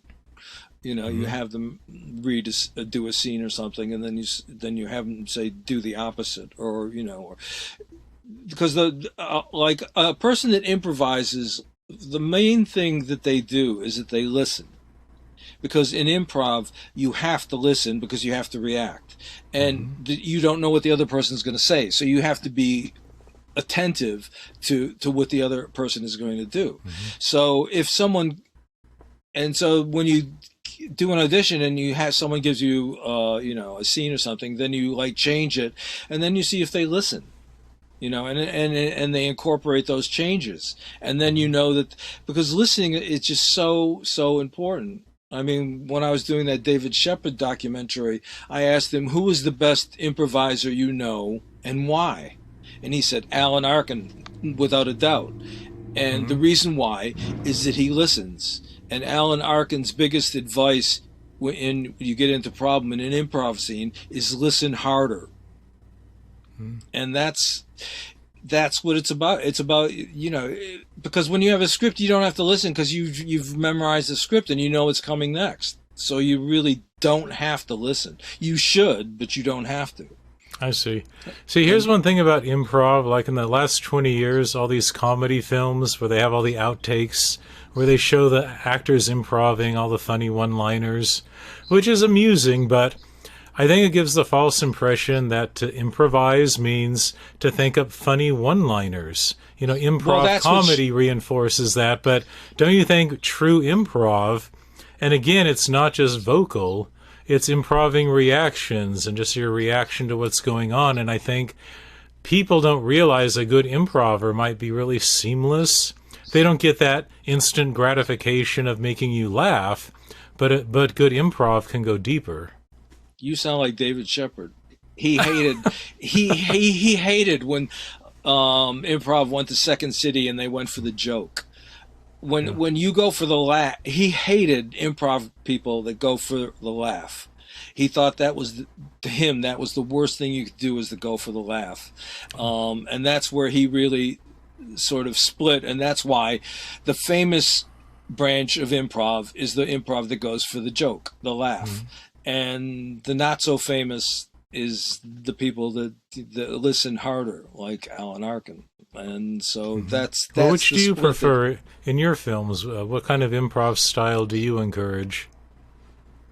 Well, I don't think it's just listen. Basically, it comes down to listening, you know, and being and also making interesting choices. I mean, those are the two things that an actor has to do, and everything else is, you know, if they listen and they make, you know, interesting choices, because a good actor will make good choices or interesting choices or choices that you as a director never thought. And that's, you know, if an actor can do that, you're really doing great. Okay, one more question off this list. We'll cleanse the palate and let you talk a little bit about your new book. Then we'll wrap up with a few questions from your updated rant list. How's that sound? Okay. Okay, here we go. Oh my God. These are so funny. I hate to cut any of them, but I'll narrow it down to one here. Okay. Okay, this is it. Number 32. I hate and renounce as cowards all those who know the truth of the above, but profitably continue to remain silent. Yeah, well... Do you think Hollywood knows all these things and they're doing it all anyway? Well, all I can say is, you know, you get a movie with Robert De Niro and Barbra Streisand, and it's called Meet the Folkers, or whatever. Meet the Fockers, yeah. Dustin Hoffman. Yeah. So you get like three absolutely fantastic people, and you know, this is the level to which they've been reduced. I mean, it's like these are some of the greatest actors we have, and this is you know, I mean, like, it's just, and I mean, I know they have to make money in that, but it's like you know, I mean, it's they don't, you know, people used to think actors had power, but I mean, you know, if you end up having to make the movies like, you know, De Niro's been making lately, it's like it's just, you know, well, in Hollywood, isn't it looking at the demographics of each actor, saying, okay, Barbara will bring in this demographic, Dustin Hoffman will bring in that demographic, then we've got Ben Stiller, he'll bring in the younger crowd. No, but the parts aren't available. I mean, they're not making the movies. There's no movie. There's no good movie for them to get involved with. I mean, so it's by default because there just aren't any good scripts going around for them. Well, it's not just. I mean, I don't know. The whole, you know, all this stuff that I've been ranting and raving about. I mean, the consequences of it are, I think, you know, inescapable at this point, and you know, it's to the detriment of you know, films and you know. To her TV credit, back in the 80s, remember when Barbara made that film Nuts with Richard Dreyfuss? and it was based on a Yeah, stage well, I play. mean, yeah, It but I seemed like mean, she was trying then. Like I think that wasn't that an acclaimed off-Broadway play? yeah, well, I mean, I think I mean, she's extremely talented, and it's Hmm. just when you see extremely talented people playing in crap, it's like it's disheartening. I mean, you see, Hmm. just every week you see, really, really good actors who've done fantastic things in really, really bad stuff. I mean, just like, ugh, how could they, and then you realize, Yeah. well, he's got to pay for this, got to pay for that, it's like, Hmm. but there's no, they can't do anything. I mean, the only people like, if you go to France, you can kind of still like, I mean, all the really smart women actresses go to France because they still can get like a decent part, Hmm. um, and Even not have Molly to like, Ringwald went to France. yeah, yeah. I mean, she was in what, King Lear with Godard. So But this I would mean, go against your rule, but say you did cast Barbara Streisand in one of your independent films, like she was the exception. How would you use a talent like that in one of your projects? well, I don't think I could. That's I mean, that's why I said about this star, and because you're not, the minute you get a star, you're not independent because they bring, I mean, they have lost some of their clout, but they haven't lost all of their clout. Is it because So, the audience will just concentrate on their celebrity and not your story? well, I mean, it depends on the, I mean, there's, I don't know, I mean, there's very few actors that can like get outside of the box that they've put themselves in. I Like the ones mean, that basically play the same character in every movie? yeah.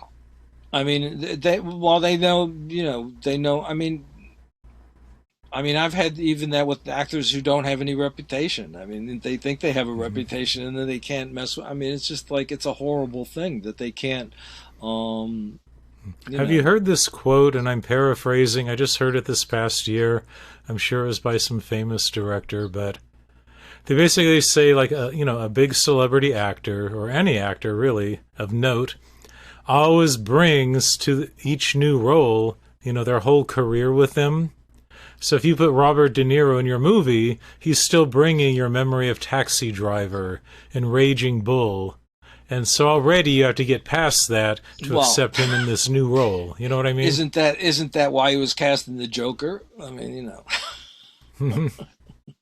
I mean, Yeah, sometimes that's. it's to their advantage. I mean, some people build a Well, career I don't know like, if that's an you know, advantage being in the. I mean, the Joker was successful, but I'm not. The Joker is I part mean, of you it. can It be a falls. Sylvester Stallone and pretty much, be Rocky and Rambo and be, happy being an action star. People don't want you to break that mold too much. But then there are Well, some he actors. tried. He He tried did. actually. He did Copland. Salvation Alley, or was it, or something like that? Like, Okay. and Fist. He actually tried, but then he just gave up. Yeah. It was easier to Do you think, just play even if you Rocky. had the opportunity, it's easier to cast an unknown so that they're not bringing any baggage with them? Well, the in the casting process, this is something I learned really early. Is that everybody says they love it, they understand it, they totally get it, blah blah blah. Then they get on set and they fuck you. Um, and I've had that happen. But I've had it Okay, happen less. actors who know what you're all about, how often do you cast someone? They say, I'm cool with all this, and like you're saying on set, and suddenly they're repulsed by the subject matter. Oh, this is too violent. Has that happened to you? Like the No, violence? because what I do is like I audition the most uncomfortable scenes. So if So they they know won't right go up there, front. yeah, if they won't go there, because I had that problem early on. Hmm. And like one of the actors was taking his personal problems into the movie Hmm. and taking it out on an actress. And that's where I learned, early on that you have to like, um, you have to. when I audition, I try and convince the actor that they don't want the part, that they shouldn't take the part. And if I can't convince them, then that's like, one good sign. You give them the most disturbing scene, the most, the thing that's going to mess with them, and then see how they react. I mean, I always remember, I had one actor, he was playing a bit part in Daddy, and he was rehearsing with the actress, and they had two different scripts, but he didn't know it. So she kept getting pissed at him because she thought he was going off script, and he kept in character and he kept going. And that impressed me so much. I gave him the lead in Mother, because it was like, I mean, this guy, I mean, that's, he's listening, he's paying attention, and he's staying in character, and he's not letting anything mess with him. And it was just, I was so impressed. And he does mostly, John Carius, I mean, he does mostly comedy or horror comedy or stuff like that. He's out in Hollywood now. But it so impressed me that I cast him in the lead of Mother, and Mother is basically the Ed Gein character, just a slightly fictionalized, and he did it. It was the only serious role anybody's ever given him. But I knew after that thing with the actress that he could do it. So that's another thing, is we're so used to seeing gritty TV and movies, and we think that all actors are cool with it, that, that's their job. But there's this psychological thing that goes on with actors, and they all have to find out what their limit is. And I think on the surface, an actor really wants to please and do well in an audition, do whatever it can to get the part. I think sometimes it takes them by surprise. They think, oh, I'm okay with it, On the surface, they really do think they are, but it's not until they start saying the words and interacting in a scene with an actor that maybe it hits them. So I don't think they're totally being dishonest. I think sometimes actors are surprised that they have a limit to subject matter. Well,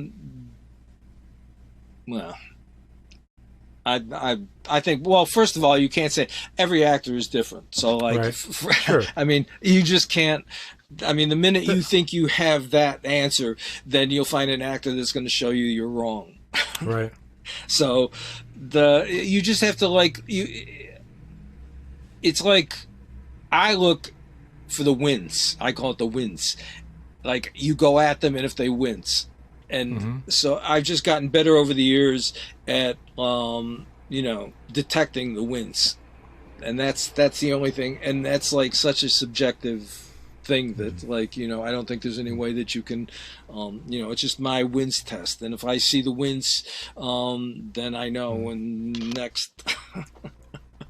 Well, this is all about you, Michael, but I just have to share one quick anecdote. I was once casting this horror movie, and this actress did a good job, and she knew right up front it was a gritty horror movie. She saw, the gritty pages of the script, so no surprises. After I cast her, she either called me or emailed me and said, well, by the way, I direct a church choir. Could you tone down the horror elements? I don't think it would be good for my reputation at the church. Yeah, I've heard that. Yeah. I mean, she was polite about it, but I thought, well, what part of horror movie didn't you understand when you accepted the audition? That's what I'm saying, but most actors will tell you anything to get the part. They will tell you whatever you want to hear to get the part. So once you understand that, then that you have to be a little bit more proactive in probing them, and And even worse than that, I think, is when someone takes the part, knowing what it is, maybe low budget, independent, transgressive cinema, and then they kind of feel superior. Oh, I'm Shakespeare trained. I'm just biding time until I do, Eugene O'Neill on Broadway. Do you know what I'm getting at there? Yeah, I've had one of those, a couple of those. Yeah.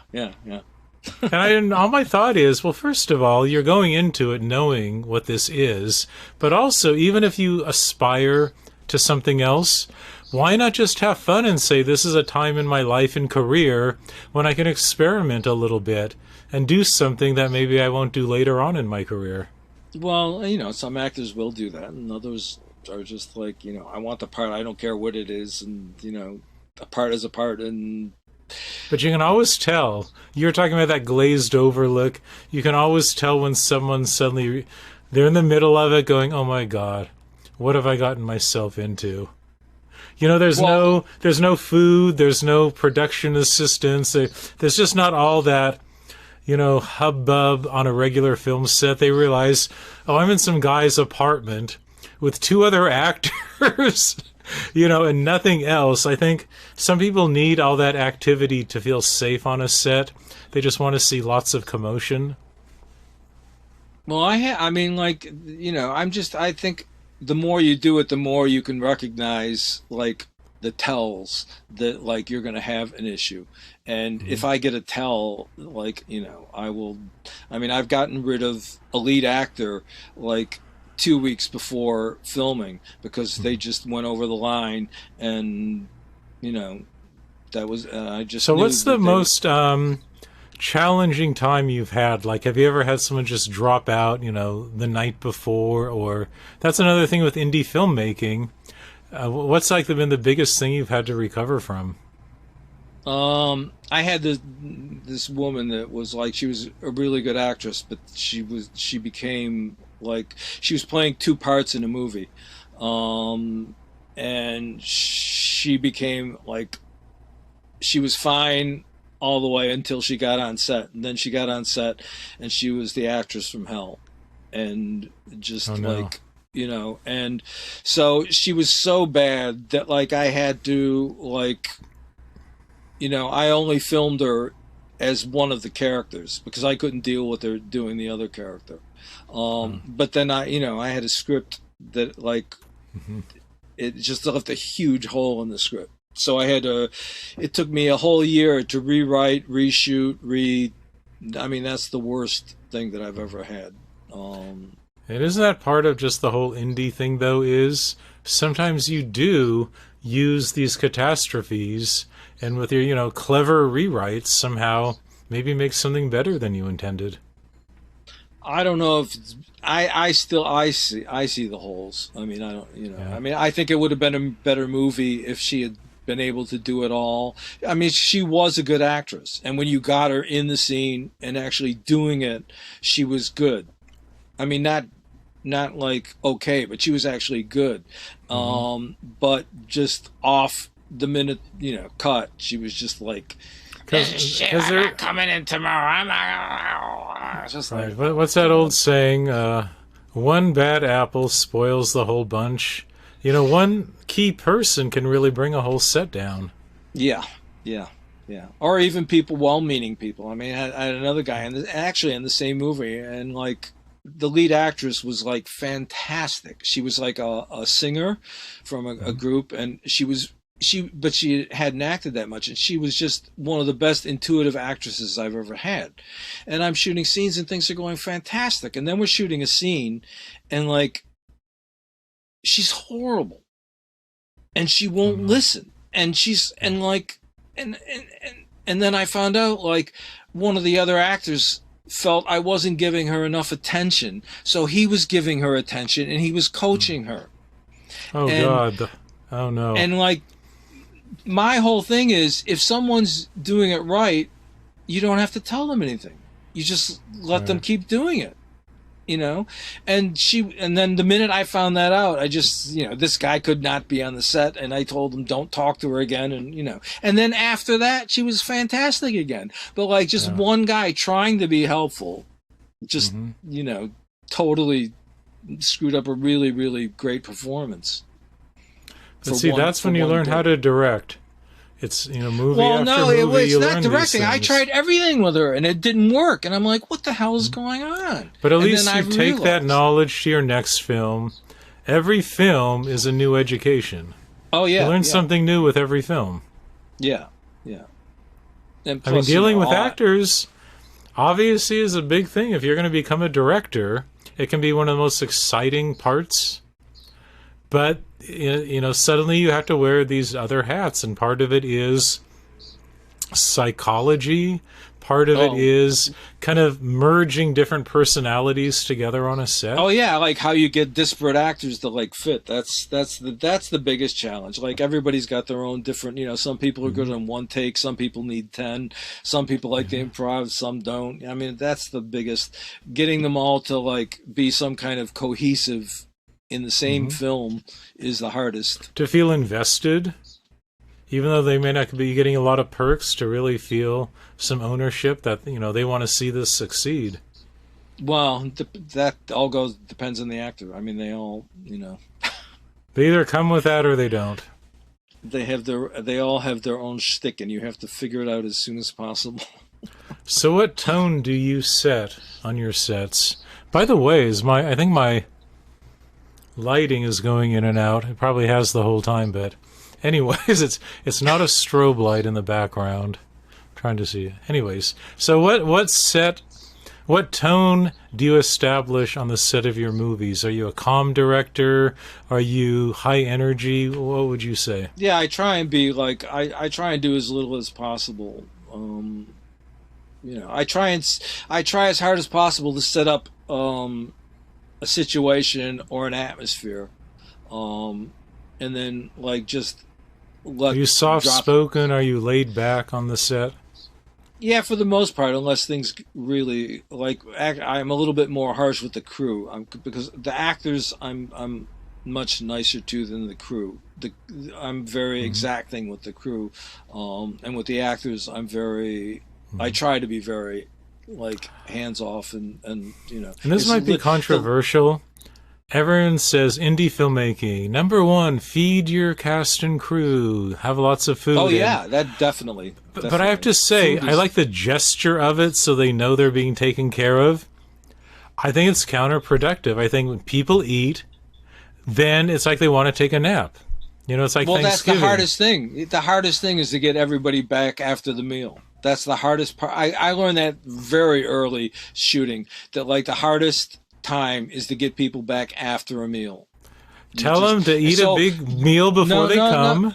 The secret is you make a big deal that you don't eat.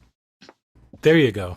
If you make a big deal I've done that since like the very first film video jobs I had. I mean that you personally don't eat, or that there's just no food on the set? No, I don't eat.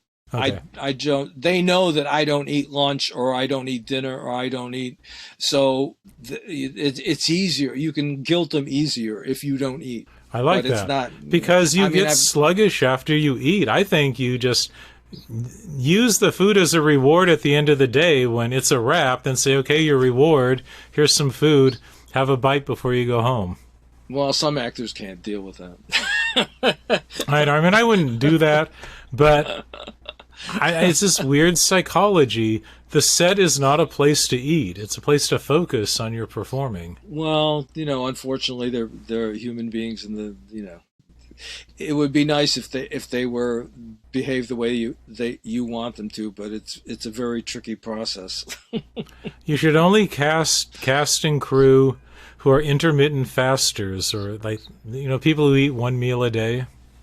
Yeah, but every crew, they're all different. I mean, some people want to eat all the time. You have to have snacks always available, and some people will only eat at the specified times, and it's just you can't.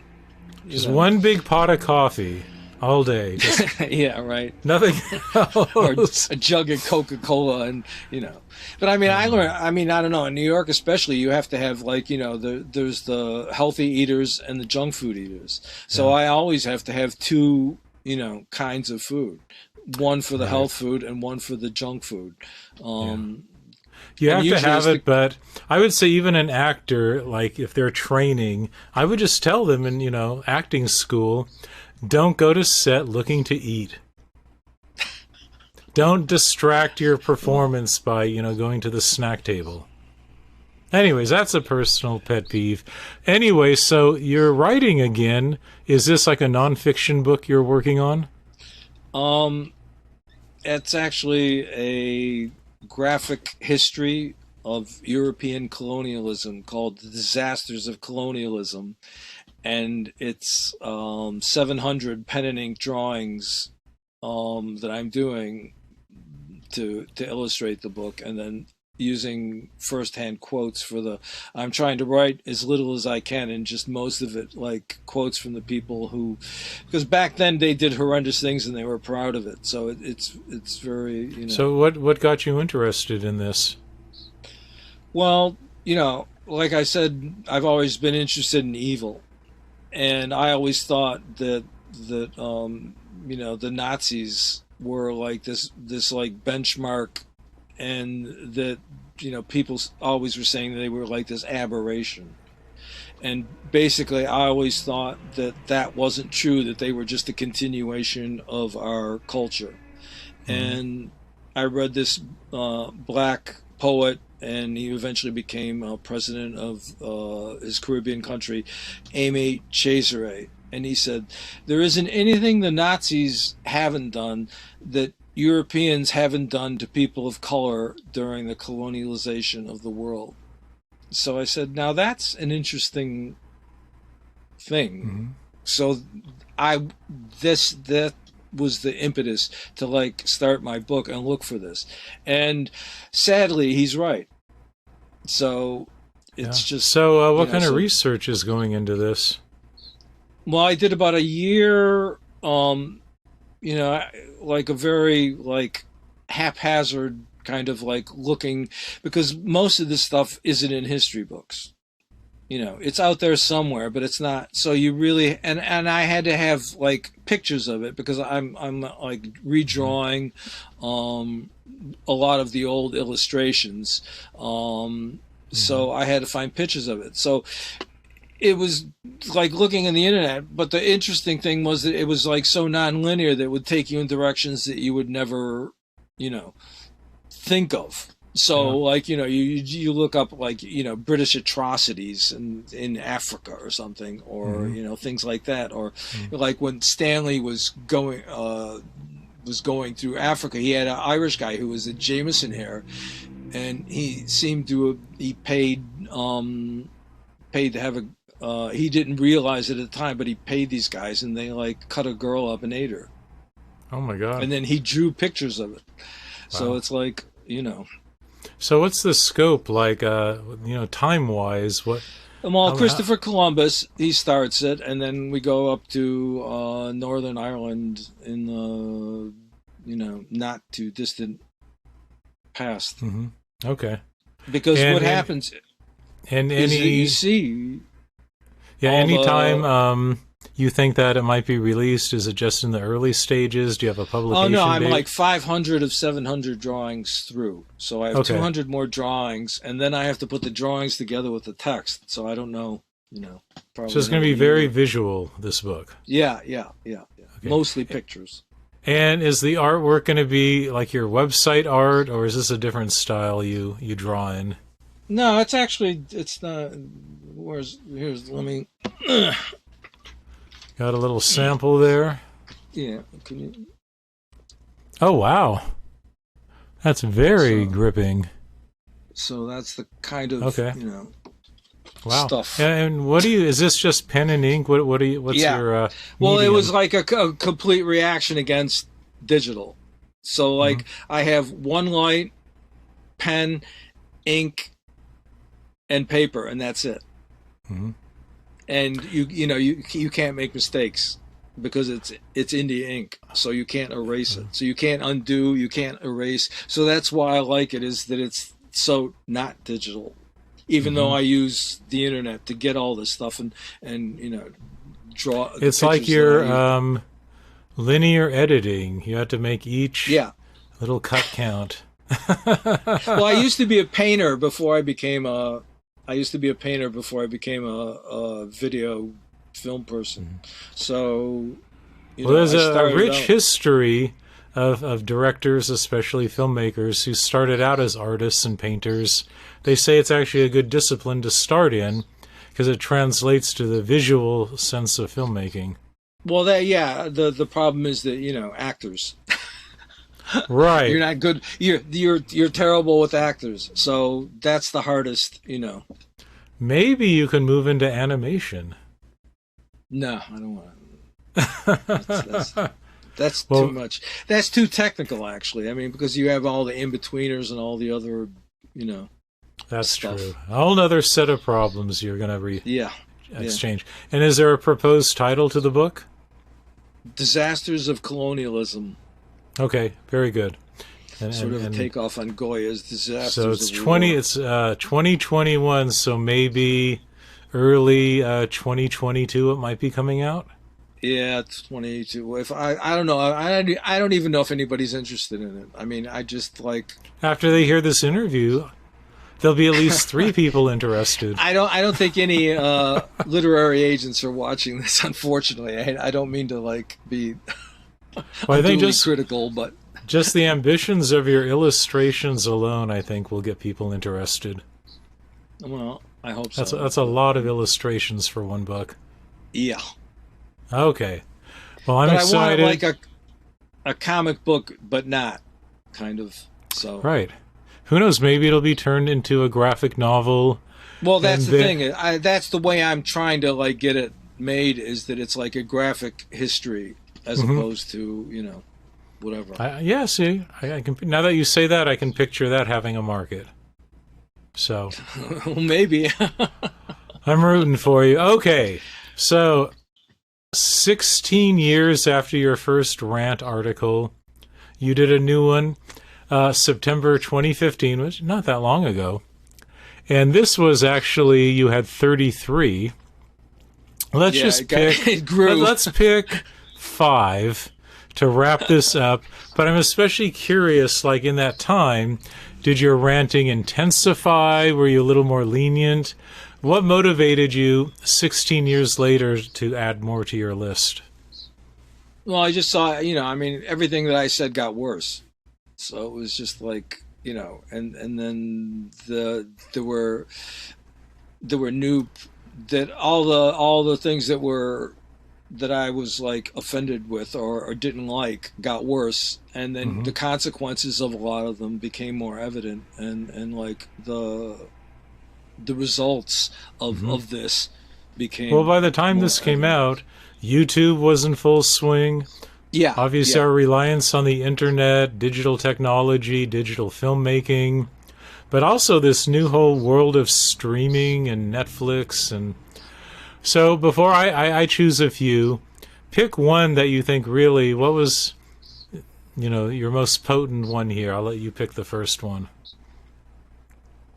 What is this? Well, I hate renounces a coward any unreflective jerk who believes our celebrity culture is anything but a cynical bait-and-switch con job perpetuated by those in power, employing celebrities divert our attention while they increasingly rich bastards proceed to rob us blind, remaining undetected and unhindered.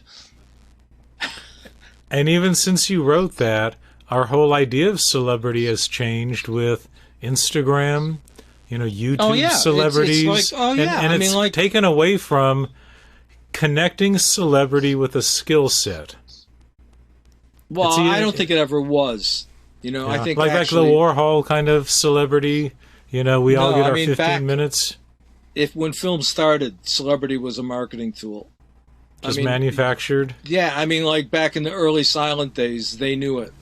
And they played it, and it's not it's just become so that it overshadows practically everything now, where before it was just kind of like it was kind of quaint almost, and now it's just oppressive. I mean, it's gone from quaint to oppressive. Well, do you think that someone who is a good trained actor, take a Meryl Streep, I mean, does she deserve her celebrity? Based on her skill? I don't know if anybody deserves celebrity. I mean, I think that's like a damning with faint praise kind of situation. Well, what if you're Hemingway? Do you deserve some celebrity because you're a brilliant writer? I think celebrity is only, marketing. That's all it is. It has nothing to do with anything. It has nothing to do with value. It has nothing to do. It only has to do with selling, buying and selling. But doesn't some artistic skill give somebody a little bit of a right to some celebrity?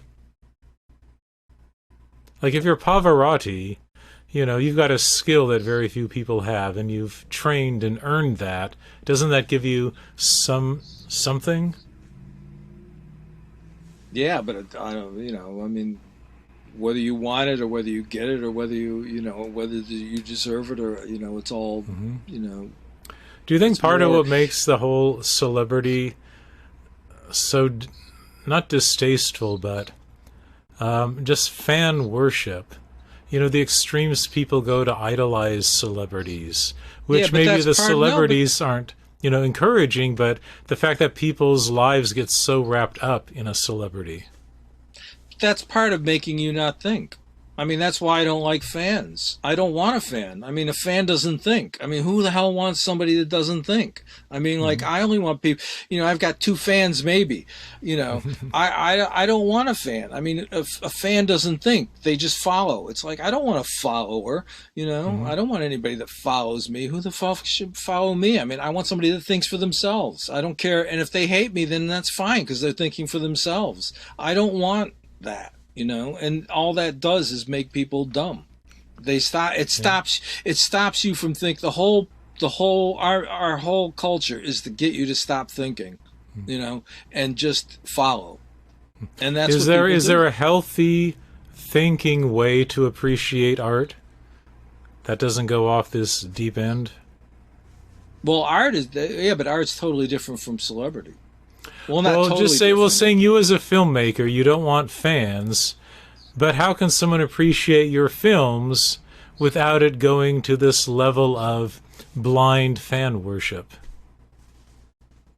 Because they see it, they like it, and they tell their friend, and that's it. It's like I mean, it's oppressive. I mean, I have a friend who's like a pretty well known musician, and like he's got the stuff that he has to do just to like he's forced into this stuff now. Every artist is getting forced into all this. Like you have to tell them about your personal life. You have to. It's like it's not your business. It's like this part of that actually. I mean, it's like it's all part of that thing, and it's like the only thing that matters is the work, and it's like all the other stuff is just marketing. Well, And wasn't it back in the old days, which could be centuries ago, but, people weren't famous until they were dead. Maybe if you, created an enduring novel that lasted, for generations, then you became famous. yeah, But it I wasn't that mean, you could be honored, during your lifetime. yeah, but there's even a difference between famous and celebrity. I mean, I Okay. mean, the whole I mean celebrity is becoming such a refined pervasive thing. It's Or like, a goal. The goal of oh well, celebrity. yeah, but that's yeah, I mean that's why there's all these like YouTube celebrities and Or and who's that woman? cable Aren't they celebrities and making a Netflix series about Angeline, the woman who was on the billboards in yeah, Hollywood? yeah, yeah, And she just yeah, wanted to be famous for being known. yeah. Well, but that's what it is now. It's like famous to be famous. And aren't the cool people the ones that just want to show up and do their work and then go home and go to bed early? Well, it depends. Some of them are some cool people are assholes, and I mean, I'm just looking for people that like, take me where I haven't been, and tell me something I don't know. Mhm. And And maybe part of this too is your New York perspective, as opposed to the West Coast Hollywood perspective. Don't you think New Yorkers appreciate a celebrity's anonymity a little more? They're not rushing up for autographs. Do you think it's come more the yeah, Hollywood did all this? no, it's not just Hollywood. It's No. not. It's the culture in general. It's all part of the. What do you think of the whole culture of children of celebrities who now, when, these Well, children, that's because we make celebrities royalty, and then so mhm. of course you have to have the queen's daughter. It becomes the They're all next becoming queen. models. Why are all these children of celebrities all becoming models when they hit 17? Because they're celebrities. It's like they've already they've taken a jump step to celebritydom. You know, it's like, and we only, you know, I mean, Vogue is much less interesting with all these celebrities on the cover than it ever was. I mean, to me, celebrities are the most boring people in the world. I mean, Do you they're think just we should get our because you can't say anything you can't say anything that might get the people mad at you. Like you're afraid. You're like boxed into celebritydom. So like celebrities can make a gazillion dollars, but they can't say this or they can't say that because they'll get dropped because celebrities aren't allowed to have, you know, opinions that are outside of this very little narrow box where they're in. So it's like, you know, it's like a gilded cage. I mean, you know, and when they try and when they think that they have independence and they try and do something independent, they are like squashed so relentlessly that you see it. I mean, they can't take a step outside of that without getting, you know, canceled or whatever. It's well, modern journalism, a news story hits that I don't think there's such a thing as that, but right. Modern So-called journalism, but a news story comes out and the reporter will quote an actor on Twitter. Yeah. Like that has somehow contributes to the conversation. Well, that an actor can contribute. I mean, like, I like actors, but I don't need to hear I don't care what they, you know, their political beliefs, politician they like, or, you know, most of them are, you know, some of them used to be well-read, but most of them weren't. I mean, it's like, there are other people I'd rather listen to, and those other people I'd rather listen to, you can't hear because they're drowned out by the celebrity. You know, there are interesting people in the world, but they're not celebrities, and they're not, you know, they're not readily available. Now it's much more difficult to find interesting things than ever before. It's out there. It's definitely out there.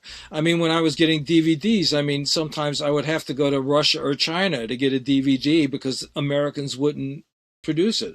I mean, there's some Andrei Zulawski movies that I couldn't get in America. I mean, that's changed because of Mondovision. They're putting out all his stuff. But before, there were a couple of his titles. I could only get one from China. I could only get another one from Russia, and I could only get another one from Poland. You could not get an American, you know, NTSC version of his movies at one point. And there's a lot of filmmakers. I don't know if there's a lot, but it's just, you have to dig harder.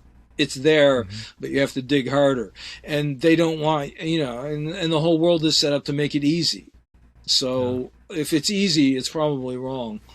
This whole illusion of access, because there's so much noise to sift through to get to some of the good stuff nowadays. Well, it's access to what? I mean, the junk. Yeah, you got access to 8. I mean, like when I'm researching the book, I look something up, and 9 times out of 10, it's wrong. If it's on, you know, if it's on the internet, it's probably wrong. So you have to put something as something I can put in the book. I have to find like 6 different sources. I mean, I find like an illustration from 1700, and then you look up on all these different sources, and there's like 5 different things that it's supposed to be. And then on the internet, people use it for 50 different things that it's supposed to be. I mean, it's just like, you know, it's just. How about, and just don't even get started on just the scholarship in colleges, or, you know, have you read anyone's like, you know, PhD dissertation, and it just seems like a lot of scholarship is getting weaker. Well, yeah, because it's you know, it's becoming pop, and pop is just part of the, you know, the society. It's just become, you know. I think what people are choosing to dissect might be becoming more superficial, kind of like the pop cause of the moment, as opposed to, you know, some more enduring truths. Well, because it's the most important thing is the distraction. I mean, there's more distraction than there is anything else, and that's what clickbait is. Clickbait is distraction. So it's like the internet isn't about, you know. I mean, the internet has stuff, but you have to really, really dig to get it. And it's like anything, like for filmmakers, or, you know, finding films, you really have to dig, or finding a book, you have to dig, finding music, you have to, I mean, everything you have to dig. And it's not, because most of the readily accessible stuff is junk. You know, one thing they say is and you can't generalize, but the new generation in this hyper politically correct times has lost their sense of humor. Like, it's hard to put out art now that people don't see the irony in things. Everything is so face value, and people are so trigger happy. I see just people missing out on a lot of nuance in films. Well, yeah, because the discourse is so, dumbed down. I mean, it's like you can't have subtle distinctions. I mean, you can't, God forbid. I mean, before, if somebody accused you of being a communist, it was like terrible. Now, if they accuse you of being a socialist, it's terrible. I mean, what the it's just like, yeah. It's, Well, it's kind of too like, the work you do, you can have this gritty, sometimes violent work, but you can also have irony in it. Not everything is just one note. Well, I'm a little bit I'm a little bit afraid of irony. I think for the most part, irony doesn't work. It doesn't. Really? It's not a fan of irony. It's like irony is kind of like a way of being superior. And or how about just subversive humor? Well, subversive is different than you can be subversive and not ironic. I mean, do you think there's humor in your work along with the other stuff?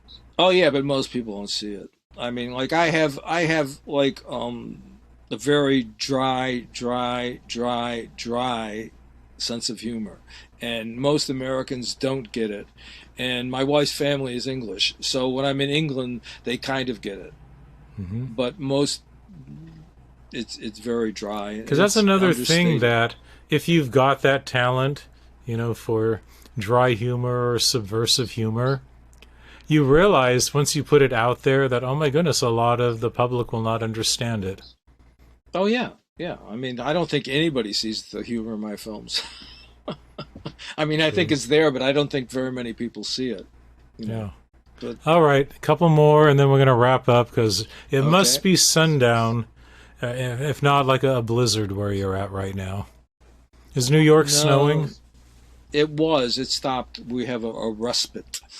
So. Okay, good for you. Okay, how about this?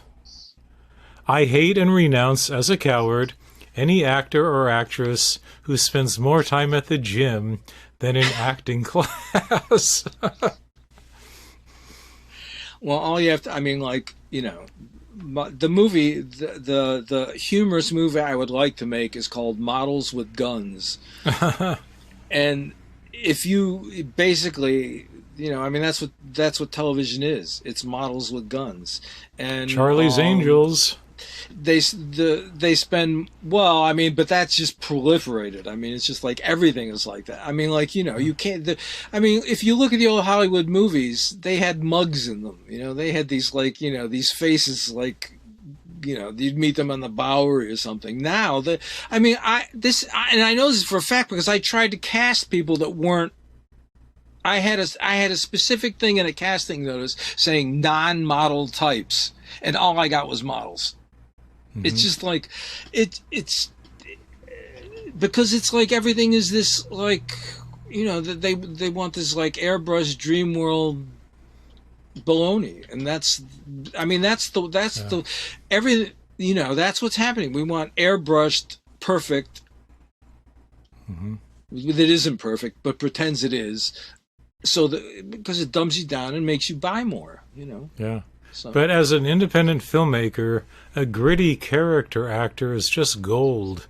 To get a Gene Hackman type, or just someone who's gritty and interesting. Yeah, but I find actors that aren't like the model type. They're having a harder and harder. They tell me that they're having a harder time. I was casting one movie, and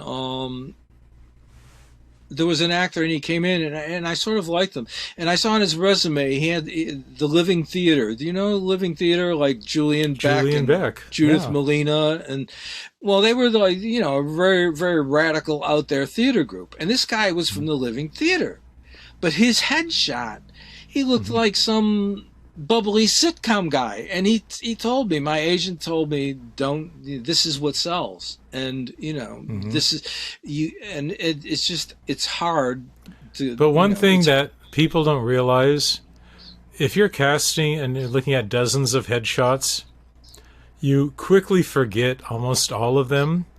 You want to be that one that's remembered as being different. Yeah, but well, I mean, unfortunately, you know, now especially headshots lie. So, I mean, like God, you can't Retouched. depend on A you lot of can't depend retouching. on headshots. I mean, like if you have to cast only by headshots, you're going to be in big trouble. Yeah. I mean, if you can't sit down and talk to the person, then I mean, I won't hire anybody unless I sit down and talk to them. But as I mean, for I a may use the filmmaker, headshots. but don't you love it when you find someone a little quirky or just that sparks you? Like, wow, you're different. I don't see someone like you all the time. Well, I mean, that's most of what I like, and it's just getting increasingly difficult to find it. I mean, it's like, you know, Because of the conformity out there? everywhere. It's like the actors that don't like, you know, I mean, there's a real, you know, I mean, before there were room for, you know, offbeat character type, and it's like, even in terms of budget, they used to make a living. Now it's really difficult for character actors to make a living, because if you look at all the movies, they pay all the money for the top 2 stars, the top 3 stars, and then they get all these people that you've never heard of. Because in the old movies used to be like, you know, 10 deep in character actors that were all, you know, that would add something to a movie. And now it's like, Right. it's all top heavy, and there's no like, you know, balancing at the bottom, or, you know, or people that aren't the stars. It's just, Like if they did another remake of 12 Angry Men again, they'd all be in their 20s and buff. oh yeah. and- Well, even if they weren't, they'd be like, you know, like Chad Everett in Lost, or no, what was it? Medical Center? No, Mulholland Drive. Mulholland Drive. Oh, Mulholland Drive, the, yeah. the David Lynch movie. Chad Everett. He plays the swarmy older actor auditioning with Naomi Watts. Mm-hmm. And then the funny thing is, I'm flipping through cable channels, and I saw him in like a 1950s Hollywood movie where he's like, you know, shirtless, and he's this buff Western. I mean, Yeah. but I mean, that's everybody's that now. I mean, it's Yeah. Well, maybe the tides will turn, but probably not anytime soon. Well, All I'll right, be dead before they do. Two more questions. Okay. Ooh. Here's a hard-hitting one, and it just happens to be number 13. I hate and renounce, as a coward, all those filmmakers who have contributed to the castration of horror films, transforming them from a refuge of truly subversive thought into a formulaic recipe for return on investment. What a bold statement. No, I mean I think that's. I mean, every day you see it more and more true. I mean, it's. Do you like any of the recent, really popular ones where, like, what was that one? The Witch, where they tried to do something a little different. No, I hated The Witch. You hated The Witch? I hated The Witch. How come? I mean, I just, it was like fake art. It was just, you know, it lacked funk. It was too pretty, too, you know, not, you know. I mean, the ones the closest to recent were the French extreme ones that came out, you know, like Martyrs and High Tension, you know, Inside. I liked Inside. I liked Inside. Martyrs. You know, because they're stylish and they're intelligent, you know, and that really doesn't happen with American films. I mean, horror films anymore. They're just, you know, they're all, you just know that it's like horror films are cheap. If we slug these guys in, you know, Saw 6, 7, 8, you know, McDonald's 6, 7, 8, Freddy 9, 10, 11, Jason 14, 15, 16. It's, you know, I mean, they're just McDonald's, you know, like they were hamburgers. They might as well be hamburgers instead of horror films. I mean, you know, most of those are geared for teenagers. When's the last time you saw a horror film geared for adults? You know, is there such a thing as an adult horror film anymore? well, I don't, you know, some of those are just as bad, you know, like to me, the Blair Witch was just as bad as, the Blair Witch was just terrible crap. And like, and they were saying it's just like Val Lewton, and I love Val Lewton, but it wasn't like Val Lewton. So, any new horror movie that you would add to your DVD collection? No, I mean the only relatively recent ones have been the French extreme ones. How about any? Like, I remember when Korean horror had its moment, Japanese horror, especially like in the 90s and 2000s. What's his name? Takeshi Miike. I mean, he's funny. Is that the guy who did Audition? Yeah. No. Yeah. But that's his like most mainstream. He's got some, Ichi the Killer is like more out there. Or Sion, the guy that did Cold Fish and his stuff, but like they're not, they're like, it's just so much, I like one that really like tries to expose a dark niche in the human psyche, and most of them don't do that. But you were a fan of Eyes Without a Face way back when, and French. Yeah, but I mean, he's like, his first movie was that documentary on the slaughterhouse, which was, I love that movie. I mean, he's the guy that said, the most horrible thing you can see he ever saw was like a documentary on somebody doing a piece of surgery. He said, that had people fainting. I mean, that's that. He was a surrealist. I mean, he didn't do just horror either. I mean, Georges Franju is like a really, really, all-round filmmaker who did a really great horror film.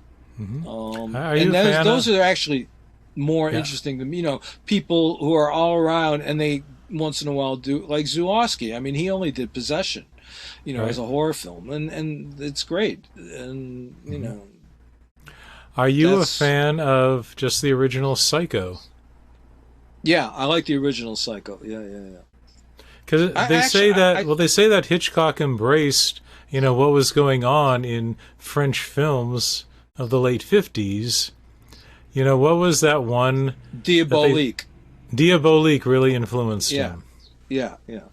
But I was funny. I just saw, like, occasionally on cable they've got like the Hitchcock hours and half hours, and I saw one, and it was like, oh my, this looks a lot like Psycho. It looks like Jennifer Lee. I mean, not Janet. Janet Leigh. Yeah. Driving down the highway, I'm like, oh my god! And then I looked at the credits, and he shot it. He was the director, and it was his cameraman on Psycho that shot it. And it's like he was rehearsing this with his TV show. Okay. A stripped down, and that's why I like it. I mean, it's such a stripped down, modernist, unsettling view of reality. And then when you check out the real thing, I mean, that was based on the Block story. And then when you actually find out, because I did for Mother, about Ed Gein, I mean, that he had a brother that they think he killed, and that he had a friend, and but the Hitchcock thing is, I mean, a Psycho is one of the stripped down modern. I like Argento, even if he's a bit. Or Lucio Fulci, or those guys, but he's fun to dissect because he's got his legion of fans, he's got his critics, but at least he's got just some wild visual sense. Yeah, and that's what I love. If you want to think of pure filmmaking, to have these big set pieces and the color and the vibrancy. That's what makes going to the old big movie theaters exciting. Oh yeah, I saw Suspiria in a movie theater. Yeah, I mean, it was like, wow. Yeah, music and pictures, and who cares if the dialogue and story didn't make much sense? But most movies now are made for your phone. I mean, it's like, it's close up, cut. It's like, because we don't, people don't go to the theaters; they watch it on their phone. So. Oh God. Okay, I guess we have to wrap it up with just one. Okay. Darn it. But that's okay. People are all going to go to your site, which is blackcatcinema.com. Go to the rant page. Then you can read all of them in depth. Maybe they could make it like a party game. People could just pick them at random and blurt them out. Okay. How about... Ooh.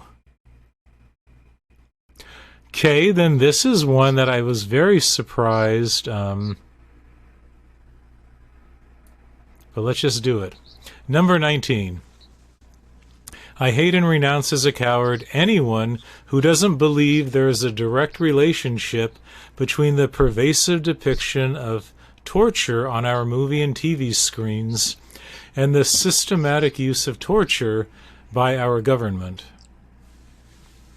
Another very bold statement. I think history speaks for itself. I mean, you don't have to... Do you think that's our way to deal with it? Like when, all those pictures of, Guantanamo Bay hit the internet, which were quite shocking. Really, a lot of people I don't think realize what they were clicking on. That's how the whole... That's Guy Debord, again, the society... That's how we normalize that stuff to make it palatable, so that we do that, but what the hell?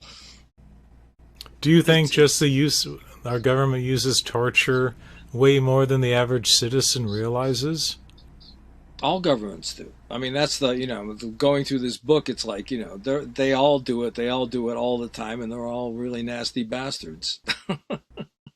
It's and the only thing is that European countries and America are more morally, or have more moral hypocrisy than the other one. They preach one thing and they're doing the other. It's The other nations just say we're going to torture you because we're nasty bastards. China isn't the China is actually learning from America now, because they're using the same line. They're using the same lines that the Americans and the British used to use, or the French. I mean, this has been going on for hundreds of years, and China and Russia are just getting their chance to use it back against us. Then do you think that Hollywood, or maybe the government, who probably has great influence on Hollywood, I don't know how deep you want to go into theories of who owns what, but do you think that the government through Hollywood wants to desensitize the public to violence? I think it's a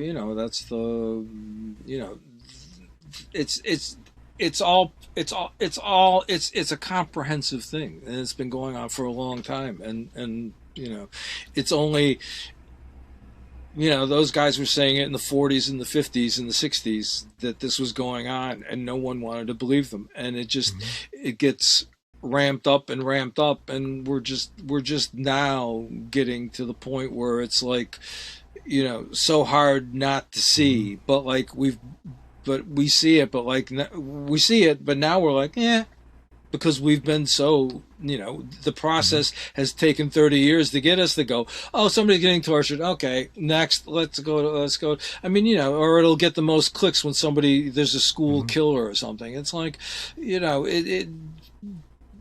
what happens to us when we get so desensitized? Well, we buy more stuff. Buy something else. Buy a car. Buy a chair. Buy a motorboat. For a false sense of security?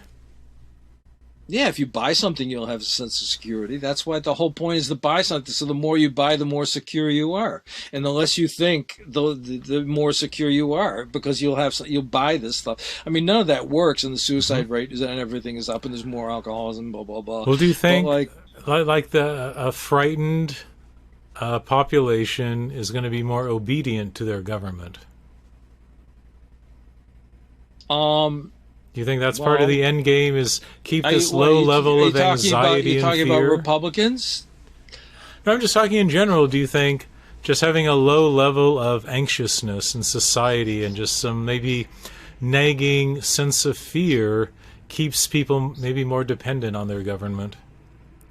They're always looking to someone outside themselves. Yeah, a leader. But I want to know the flip side. When can you use violence to work through issues? Like, say, in your films, they're not just shock for shock's sake. How would you like people to watch your films and end up healthier? Well, I don't know if my films. I just want them to ask questions. You know, something I want them to. My only thing I try to do is take people where they haven't been before, and to maybe think something that they haven't thought before. But what they think, I don't. I just want them to think, to be exposed. But Hollywood likes to think they're doing that too. What's the difference? How do they miss the mark? Are you kidding? The Hollywood doesn't want to do that. But where does the attitude play in? Because it's a million little choices a filmmaker makes when they're making a movie. What are the little subtle choices you're making so your violence is thought-provoking rather than just numbing and anxiety-producing? Because whatever you make has to be not only what you make, but a critique of what you're making. So my films have become increasingly critical of themselves, and that's what you have to do. The film has to, deal. Do you look back on your earlier work and think, I wouldn't do it that way if I made that movie today? Yeah, otherwise, I haven't evolved as a filmmaker. Well, what's been the biggest part of your evolution? I think in terms of film, POV is the defining feature of film and video. It's like that trumps everything, and how you use POV and how rigorous you are in the use of POV is the defining stylistic thing in film. And the more refined you can be with POV, the better you are as a filmmaker, Do you think your characters have more ambiguity now? No. I always liked ambiguous characters that were, like neither nor. I don't like somebody that's, that you can say, oh, they're good or they're bad or they're, usually they're just like, oh, he's fucked up. That's most of my character, and that's one of my pet peeves is that, like, when they make films, they make characters, I call it, they put a handle on them, and a handle makes it easier for you to pick up the character and go with them. Mm-hmm. And like, as soon as a filmmaker or a writer does that, I really don't like it, because it's like it's cheating. It's like I hate handles on, I like them to be slippery, not handles. We're going to wrap up and talk about your book one more time, and I just have to flick through your clever website to find it. Oh my God, it's not on there. It's not on there, but I was going to tell people there's a buy stuff button on your website. Then you go there, and then you click on books and CDs, and on the top, you can buy your book on your website and a special offer.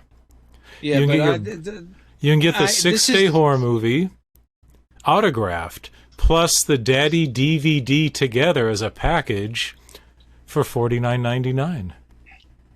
Well, this is where I shoot myself in the foot, but I think, the publisher, $40. The book was originally the Underground Filmmakers, whatever, and it should have been $10. Yeah. And they're selling it for $40 because their main market is libraries. Okay. I don't, for an independent filmmaker, why the hell spend $40? It's like, Well, can you talk to them? Because it's on Amazon also, but it's just the printed. Can you convince them to put out a Kindle edition? I think they do, but I think that their main market is libraries. Can't they have both? Can't they have the Kindle edition? I guess they do, but it's like, but they probably charge a lot for it. It's like, it's not, it's but I don't see the option on Amazon for a Kindle. No, Just no, I don't think know. that's I just know they sell. I know the publisher says they sell it. I don't know how they sell. They maybe Okay. have to get it through the publisher or not. I don't Okay. know. Well, I'll say, spend a few extra bucks, get the one from you directly because you get an autograph, right? And I know you love fan worship and celebrity, so get that autograph. So Yeah. But no, Extra added value. added value. But I just want you to kind of wrap up with some advice to young filmmakers. Say, like I said, my audience of 3 people who will be listening to this, hopefully a few more. But if some young aspiring filmmaker, or maybe some old guy who's retiring and wants to become a movie maker, who knows, but they want to follow some of what you've been talking about. They have a personal vision. They want to take advantage of modern digital filmmaking, and they want to start out and do something with meaning. What's your advice, both in your book on the, nuts and bolts, but also your philosophy? How can they start and do something that they'll, be proud of? Stay out of film. Just don't do it. Just take up golfing and forget about filmmaking. I mean, it's like it's become increasingly difficult. I mean, it's like if you just want to do it and not. I mean, when the indie film, there was a way to eke out a little bit of money, and you could probably do that with something else and survive. Now the way the streaming thing just totally screws filmmakers. It totally screws musicians. Streaming is just a total rip-off for all artists, and Actually, I have one. I'm going to get a copy of I'm going to read this. I think this is the best thing about filmmaking. Okay. We will wait for you. In the meantime, I'm going to look at my crazy lighting. Oh, my God. Because it's not actually about filmmaking. Okay. Oh, look at that. Oh, it's bigger than I thought. That's a big book. Nice. Yeah. Okay.